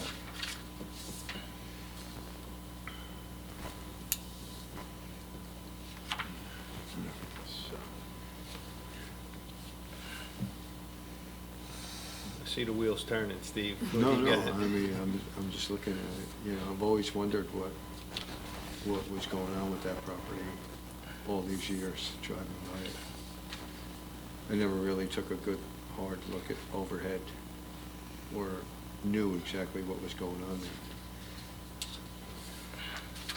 History with that property. Yeah. It was a building products company one time, right? It used to be an old, a disposal, I think Freehold Cartage or another, Standard or something ran out of there in the 60s when I was a kid. And his family's had this property since the late 70s, correct? I believe so. Could be early. I believe I think 81 may have been. Prior to that, it was. Yeah, it was the original, 81. The original survey. So that aerial there doesn't show the existing fencing that's been installed. So so the fence that we installed, or? It does not. So on here, the only existing fence is here, but this does not show. I believe part of our submission shows. Maybe we should go to Yeah, A9, yeah, that might be A9, beneficial. yep. What year did the fence go? I believe this year, 20. No, 23. 23. It was- okay. It's still pretty fresh. Yeah. It looks It very didn't real weather yet, so. I think. Okay. A6, what is it? A9, okay. A6 was the parking lot shot, you can see. Okay. Prior to the fence, the helicals were being stored there originally anyway. Yes, and there was actually, I could show you the other picture. But so you may be able to, so there was a fence here and here with the opening that is also the same as this fence, which is the same as this fence. It all matches that same 8-foot wood full coverage. Yep, that's currently. Yeah, Minus so there the is, so you can see right along here, that's the original fence, and then it also went that way too. So we mimicked the original fence that was there and just pulled it out. And again, this trailer's gone. This dumpster is now blue for some reason. Republic switched to blue. So we can pull that in, and any of the skid garbage has been removed. there a talk about getting a variance or a permit for this work, or we just went ahead and did it? I mean, I apologize, I'm not the owner, I was just instructed to. So his fault. Yeah, well, he's I run the day-to-day operation, he's the landlord, he's not the owner. The decision was made above my pay grade. Okay.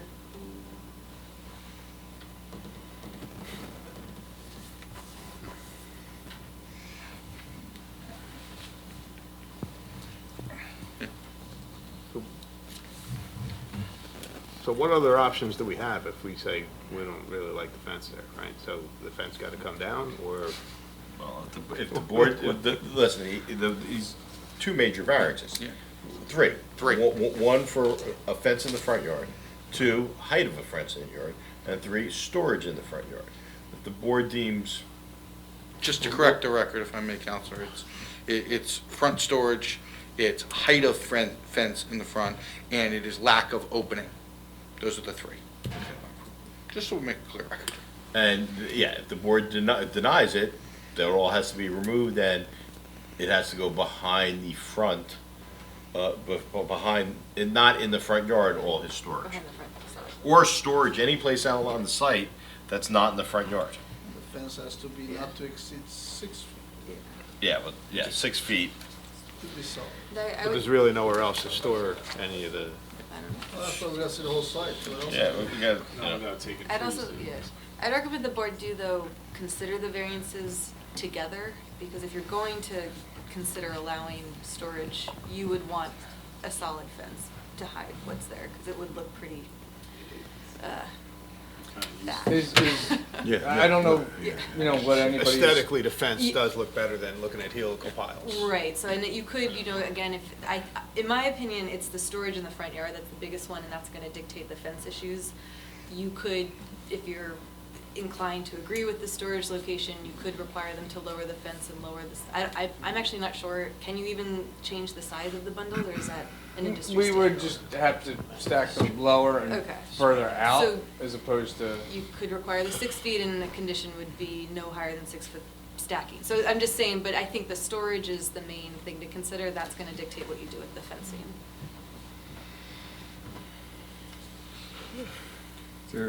What's inside the buildings? Or how many tenants? Well, that's Well, what we'll wait makes- until the owner of the building is up. Does the consideration. board want to hear from the landlord or the engineer next? Maybe Bless you. to help the counselor out, because I think he's like, I'll have either one. Yeah, well, I mean, we're addressing more landlord issues. Yeah, maybe that might be appropriate, as council suggests, bring the landlord up, because then we can ask some questions about the entire site. The engineer is basically, yeah, the fence is there, the storage is there, Yeah. it was there and I didn't design it, right? Pretty much. Maybe you did. I don't think Mr. Remy did that. All right, sir, please raise your right hand. Do you swear affirm the following testimony about to give us the whole truth, nothing but the truth? I do. Please state your name for the record, spelling your last name, sir. Adam Musgrave, Musgrave. Your first name again? Adam. Oh, Yeah. sorry about that.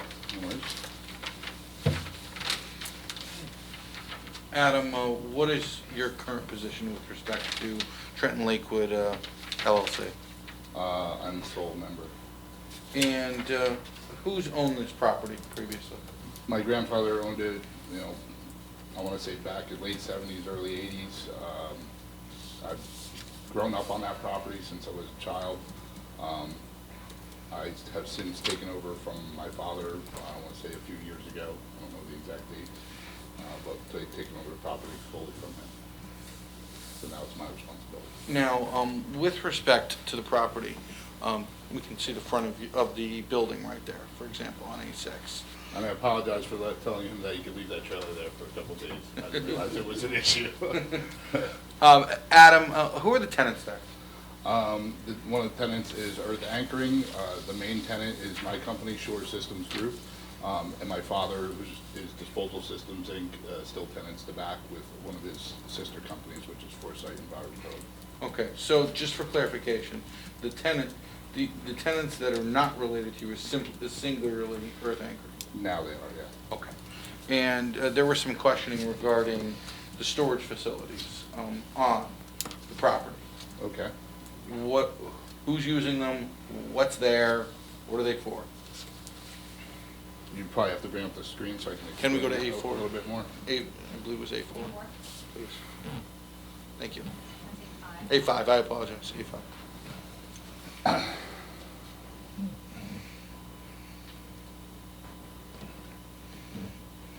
So Adam, can you describe the storage system, the storage areas and what's actually there?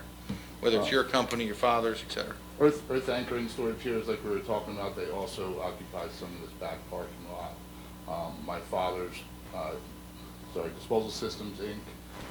has some parking here, and they inhabit this last unit that they share with Foresight EnviroProbe, which stores their trucks and their equipment in this area.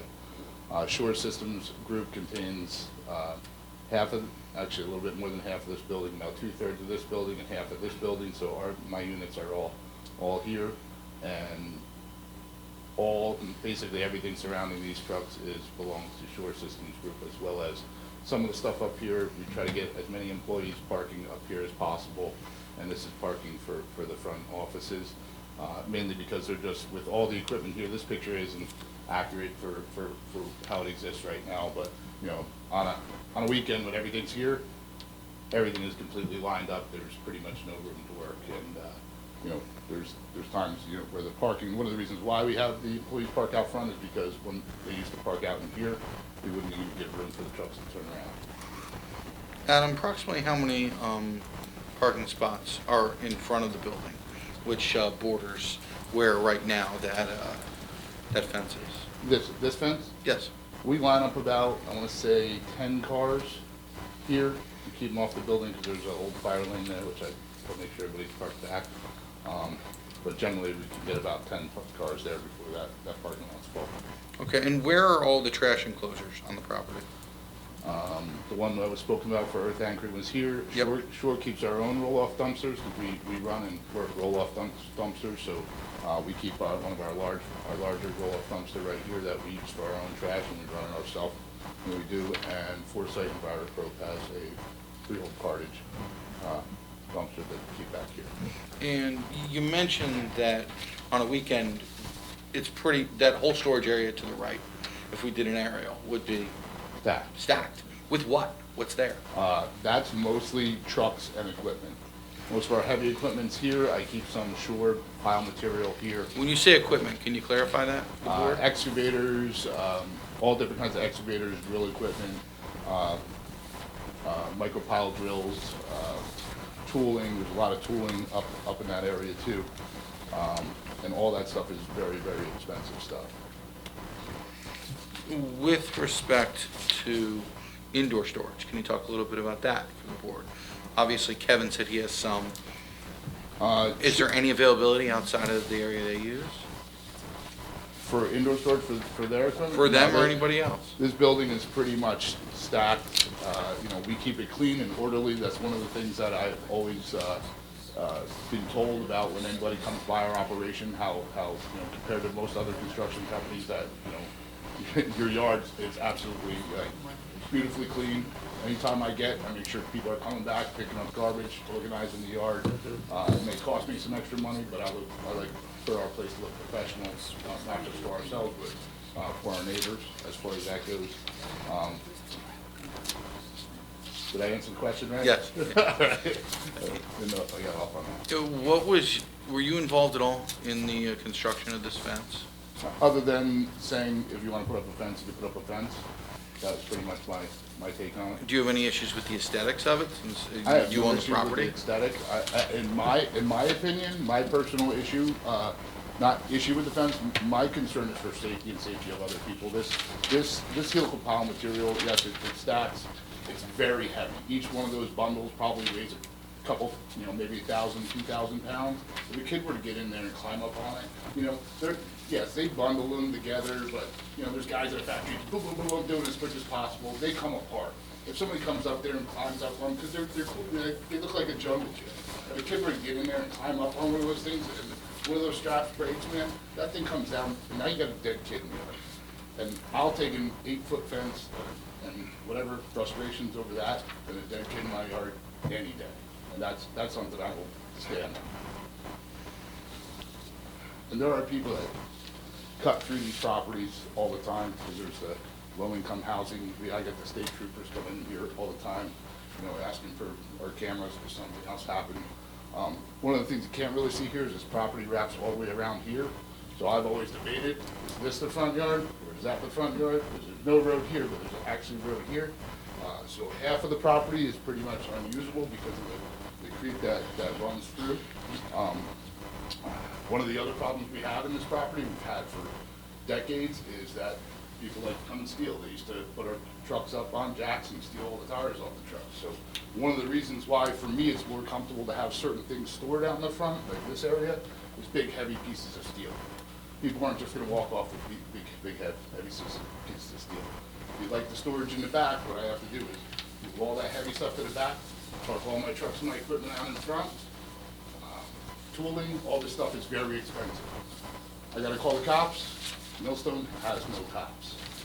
Nobody comes to help you. So, for protection of our business, for protection of our being, we feel it's much safer and less risky to put things in areas where they're less likely to be able to walk off. The stuff behind here, we do have cameras, but if you have no cops, really report the cameras to, because if you live here, you know, you call the state troopers, maybe they're gonna show up, maybe a couple hours later, do they really help all that much? They got better things to do. Don't worry about that. Except for when they're looking for somebody, they come by your yard, they want the cameras, which I always help. We did that the other day too. I believe there was a kid that was always taken around here. There was an attempt where, you know, we helped them look stuff up on the cameras. Adam, briefly, you mentioned the creek. Obviously, that would, has there been any issues with the repairing water issues on the property or anything environmental that you've dealt with over the last 30 years? Technically, the footprint of the usable part of the property has shrunken over the years, just because, you know, things grow in over time. Previously, when I was a kid, the driveway used to be right here, right along the edge of the creek, to the point where, like, I could just walk up, and one time I went to jump over the creek, and I almost landed on a snake, which turned out to be a water moccasin. And God, I saw it right before I jumped. So, I mean, I've spent time in these woods all throughout here since I was a kid. You know, when I was a kid, this was basically a junkyard. Throughout here, the old lumber mill, the old sawmill, all back here was just a junkyard. We used to play back there and accidentally burnt it down. Has there been any interaction with neighbors or any complaints that you've received as the landlord with respect to the frontal storage situation right now? No, I've never had any complaints about that. I've tried to get in touch with this neighbor for years. They purposely do not want to be contacted. You know, I dealt with, I want to say 10 years ago, I dealt with problems. We had flooding issues here coming off of this property, and literally rivers coming through our building. Trying to get in touch with the neighbor. Hey, is there something we can do? Is there some way to work it out? They changed their address on their LLC and never reached out. So, you know, that's why I had to build a special kind of drainage system to try and get the water to stop coming off their hill through the back of my building and get it out toward the front towards where there's actual drainage. Mr. Musgrave, when you signed the new lease for the applicant to store property in the front yard, how many square feet was your new rental area? I really didn't change their lease. I just told them that that was always their property to use. They would use it for temporary storage. I said if you wanted, you know, it didn't matter to me whether they use it for temporary, you know, when they're unloading trucks and putting stuff down. It really didn't matter to me. They weren't getting any space. It really made no difference to me. It's more for them to gain more usable area for themselves. You know, for me, lease-wise, it really didn't matter. Okay, as your testimony is that this area, which is, I don't know, say 6,000 square feet of storage area, that you couldn't accommodate your tenants by providing that 6,000 square feet someplace behind the building? Or inside the building? Or inside, like, I mean, that's the real, isn't that the real issue here? It's 6,000 square feet in the front of the building, which is not permitted. You have a big site here. Is there testimony that the applicant can't store 6,000 square feet someplace else on the site? Behind the front of the, you know, not in the front yard? If I could fit it somewhere else, I would, but we're out of room. Like I said, I've been trying to get in touch with the neighbor for years. I would love to buy a little piece of the property from him. just to create some more room for us, and then, you know, if that happens, maybe I have a chance to move stuff back, but, I mean, we're playing Jenga with equipment all the time, spending a lot of time and money and effort moving stuff around just to keep within our current footprint. But there's really, I don't have 6,000 square feet to throw behind that. Seems like you guys have outgrown your site a little bit. I wish there was something else I could do about that. I wish this other half of the property that you can't really see here, the property actually, this is only half of it, this whole half of it here. I wish it was usable, but, you know, it's wetlands, it was, you know, I don't know what, you know, the wetlands experts over here, so, you know, that's what it's considered. You know, with the setbacks, there's really very little of it that would be usable, and it's not beneficial. And you have cleared some areas in the back and use it for your storage, which is not even on your property. As far as, I mean, this has been the footprint of what we've used since I was a No, it's not child. on your property. Everything I I've don't- seen, it shows all those things in the back, it's not on your property, it's on neighbor's property. He's not saying you personally, but the history of it, there was clearing done outside of the property lines. Looks like it was several decades ago, but. Yeah, that's, from the, 2003. from the areas I've seen, it's literally been, Yeah. it's actually, this whole thing used to be used, and, I mean, this whole area used to be stored back in the sawmill and lumber mill times. So we never actually cleared anything, the people utilizing the property just continued to utilize that footprint over the years. I think I looked at the aerials dating back to the 60s, and as late as they went, and that area was what it is. Again, there's been a lot of changes in like 30, 40 years. I don't think, have you ever come to this board for any site plan at all? Do you know? So you've added buildings, I just took you've it added over. 3 buildings, anything. What's that? You added the second building, I don't know what year. Did that come to the board? That was before my time. That second building, I don't, the buildings have always been there from my, you know, since I was a child. It shows up in the, it's not in the 74 aerial, the back building we're talking about, and it shows up in the 81 aerial. I mean, that's gotta be it, you know, I don't think my grandfather owned it. I wanna say he owned it somewhere around. Right around that time, when the Late survey came 70s, early 80s, something like that. But you is haven't my come to understanding. this board for anything at all, right? No, this is the first time I've actually owned and been responsible for the property for anything. The previous owner died suddenly. There was talk about possibly submission of a site plan here, because right now we're only here for bulk variances. I don't know if we need a site plan, we don't need a site plan. It's very odd, because we see improvements, storage area on the neighbor's property. So we really need to define where things are, and the Well, I- site plan would help. I'm not sure we really need to go for a full-blown site plan for what we're here today on. Okay. Okay, I mean, if the board would deem the application favorable, you know, you would potentially, you would impose a condition on them to provide an as-built survey to confirm there's no other variances necessary or encroachments. That's a different story. I mean, I don't think we need it to make an informed decision. I think it's all very clear that this applicant's here as an existing tenant, that he is storing materials in the front yard, which is not permitted, and build an 8-foot fence in the front yard. What's in the back left corner on the property, not really so relevant for your determination, in my opinion. You can make an informed decision whether this site, is there anything, a C1 or C2 variance for this type of relief. When the property owner is testifying, I'm already booked, so we need to use property in the front yard to accommodate the tenant. That's essentially what the testimony is. I'm not sure we need to get him to spend all these expenses for that issue right now. And that's where we're at. I represent Earth Anchoring, to be clear. Yeah. Right. The one who received the.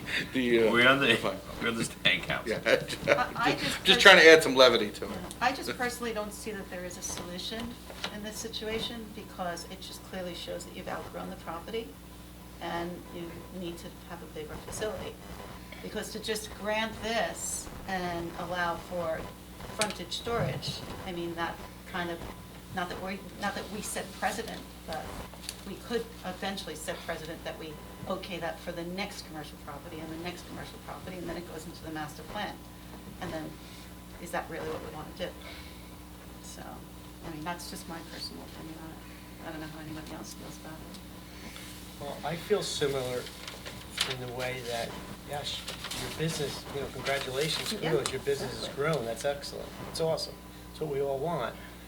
But it comes to a point where if your existing situation that you're in, working out of location, logistically can't meet your needs, then really, how are we serving correctly that you outgrew the building, but we're gonna grant you the okay?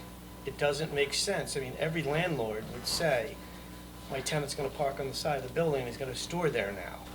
Well, doesn't he have, yeah, he has interior, but his business grew. To me, it's, your business grew out of this building, logistically.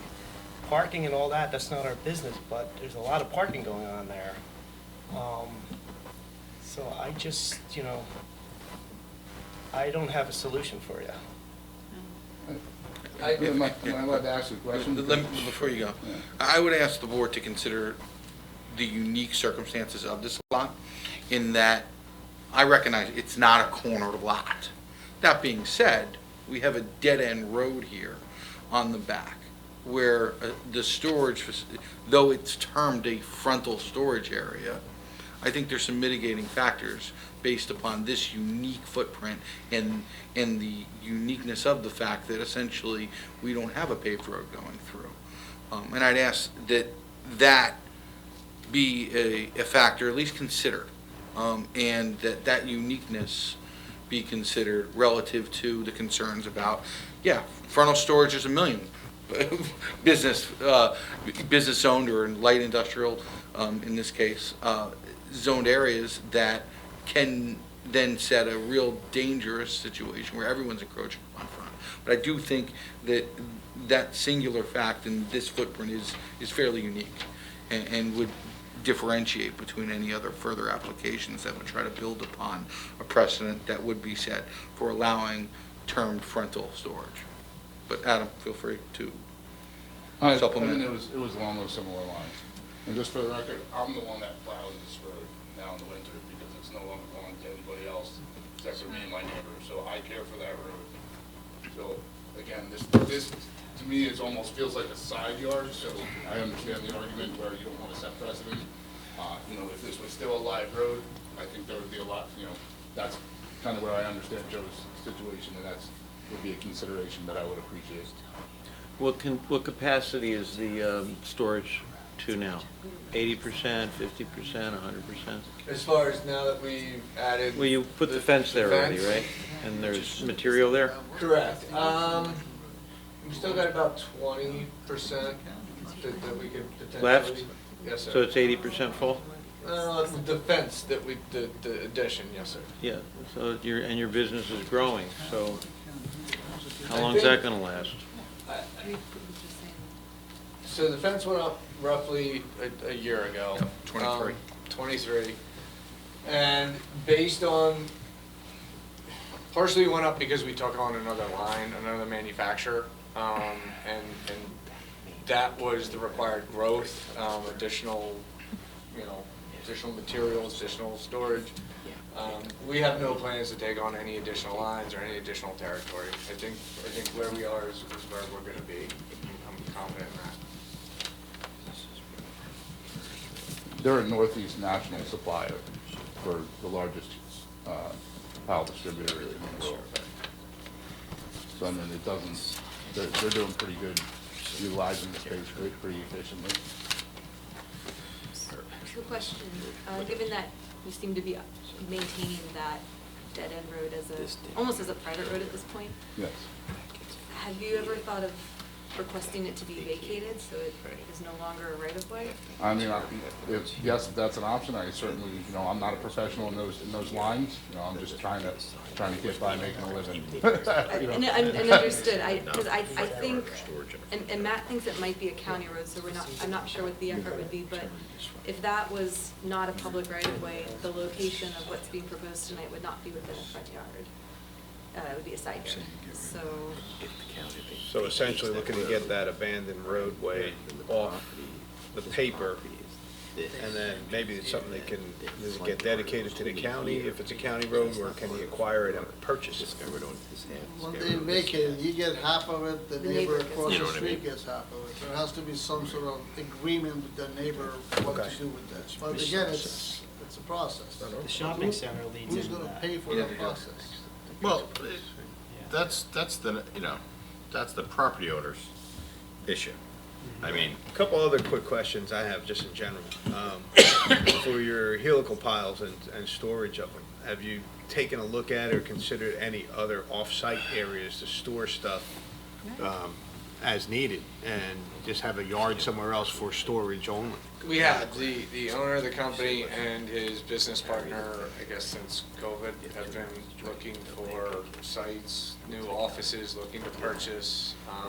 They haven't been successful for whatever reason, whether exactly what they're looking for, or budget, or, but they've been looking for about 3 or 4 years to purchase something.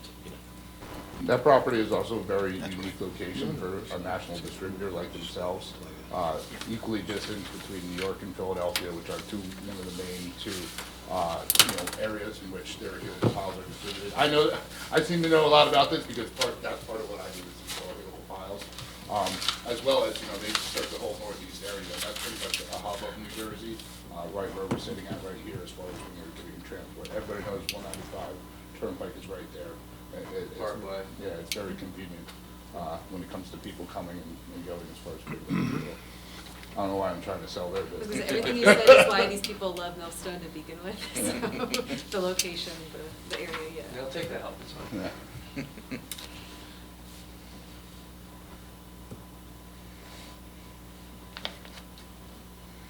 There's a couple of trash enclosures at the end of that dead-end road. Are they yours? No, or- sir. Yeah, Those are the shopping absolutely center. not.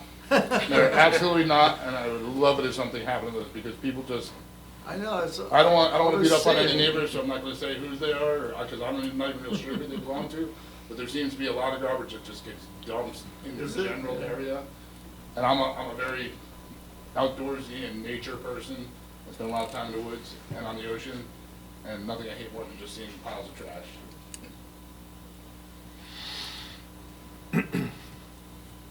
So, what would happen if the application tonight is denied? What would happen there? Would you lose a tenant?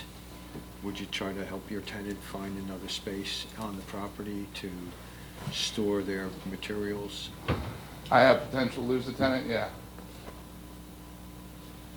The only other thing at that point, I would have to, if I were to try to make room in the back, I'd have to force the trucks up to the road. The only complaint we ever get from neighbors is the noise of the trucks in the morning. So now, instead of, having buffers, the trucks in the back, now you're gonna have the trucks all right here, starting early in the morning. Hear the neighbors in the nice houses, at least you got some buffer back here. We try to keep, all our guys are supposed to prep things at night. Don't, get here, get in a truck and leave. Don't be moving stuff around. It's something that we've always accounted for. You got the double-edged, you got the double thing. Putting the noise closer to where the housing is, and putting all our stuff right where people can easily pick it up and walk off, and no assistance from local law enforcement or anything to help us retrieve those items. I mean, it does, the aerial that we're all looking at, oh, that, if what we're looking at is pointing at, and if north is at the top of that photo, okay? Then on the southern end of that property, seems like it's like an open area without anything stored in it right now. In this picture? Yes. This picture's not accurate. This picture's gotta be like a couple of years old. We're looking at an inaccurate picture here. All right, I'm just trying to help you find a solution. Yeah, I mean. Because I'm not sure that letting the fence stay with all the storage up front is the solution.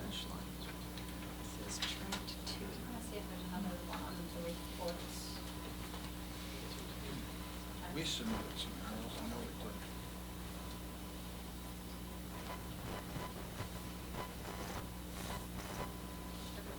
we did.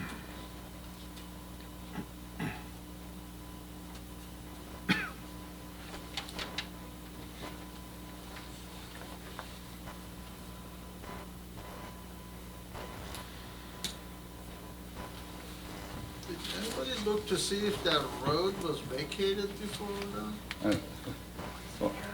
Yeah, with all due respect, this is the most inaccurate property line I've ever seen. Yeah, because I will- we're looking at your key map, it shows you go on to half the road. So I will say that you are. Yeah, this is way inaccurate. Our aerial is a bit off. There's a misalignment between the county's GIS data and the aerial. So you're right, it's not that bad. Our survey markers are here. Yeah, and then the line goes straight across from that corner. So it's the bottom of that bulge that is sticking into your neighbors. That's the property line? So, yeah, you see where you pointed at the corner there? If you continue that line all the way across. So go across. Yeah, so it's the bottom of that bulge that's kind of sticking in. If you, I'm trying to find the survey, I'm sorry. Yep. so there is still a significant amount, but my map is a little bit off, yeah. Your survey does not show that road right away exists. It very well could be vacated already. I'm not. Maybe, let me ask Mr. Remy. Mark, Yeah. can we swear yet? Please raise your right hand. Oh, sorry. Do you swear from the following testimony about to give this whole truth, nothing but the truth? I do. Please state your name for the record, spelling your last name. It's Mark Remy, R-E-M-E. You want to do quick qualifications to get you? Yeah, I'm a New Jersey licensed professional engineer. I've had my license for like 25 years. I've testified before many boards in New Jersey. As a professional Is your engineer. license current? It's current, yes it is. Karen, where'd you go to school? NJIT, both good, so did I. bachelor's and master's. I see. Do you know anything about this road? I don't. In fact, I Sorry, I called you out. I did some looking, I tried to do some research. I tried actually to reach out to Rollins, the surveyor, today. I was unsuccessful in reaching him. I know that the tax maps don't really call it anything. It's just kind of floating there, right? There is some line work on the survey that would kind of indicate that you may own up to the center of that roadway, like you kind of discussed. Yeah, it does show it. It goes, You know what I you own up to 5 feet of the road. Yeah. It's, if you check with the survey, it looks like it's been vacated. So it's, Survey is. And if it's vacated, you don't need a variance. What are we doing here? What are we doing? that's based off of the survey. So we used the survey from December of last year to create this plan. Yeah. Yes, certain time. Yeah, I think I agree with that. Probably want to go to the. So is there a possibility that this isn't a variance? So I'm going to make a quick recommendation, it's just speaking with Greg. Why don't we carry this to our February meeting? This way it gives, we're booked up for January, sorry. But at least it gives you a little additional time to figure out what's going on with that road. Was it vacated? Do you own half of that already? Do some of these variances go away? We could, Yeah, I think it makes sense. Obviously, I think from our perspective, we were responsive to the violation that was filed. Yeah, I mean, So- you're still before the board. Sure. So they're not gonna proceed with any further things on the violation. But I think it's very important, I think it's very clear that the board is not huge fan of storage in the front yard. Sure. So I think the applicant and the property owner need to look into that road, whether A, it's been vacated, or B, if it's not, who owns it? Millstone or Monmouth, and then reach out to those parties to potentially get that vacated. If it gets vacated, the question then becomes to our planner whether that does not become a front yard anymore, thus would remove the storage in the front yard. You would still have the fence height variance, but that's something easier to deal with a chainsaw.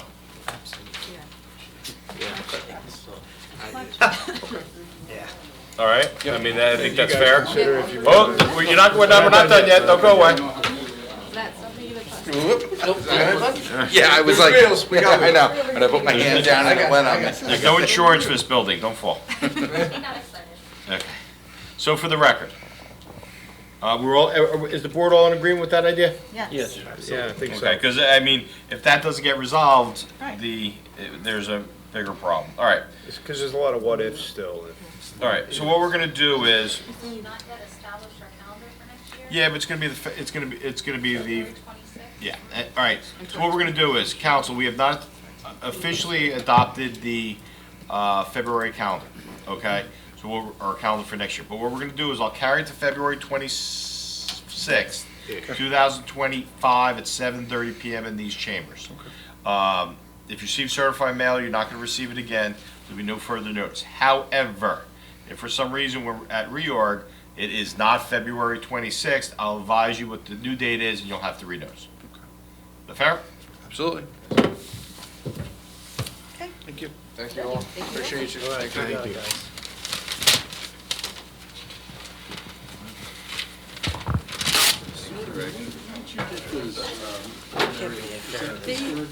They submitted them as part of their environmental report. Do you have Google Earth on your computer? Yeah. Do you ever use the historic thing on that? Oh, I always do. Oh, I love that, yeah. I look at it for recreation. You can also use, Application. So what you do is you go Yeah, onto anything else you want to go over, or we're kind But what I of find is- Hang on, guys, if we can hold on 1 second.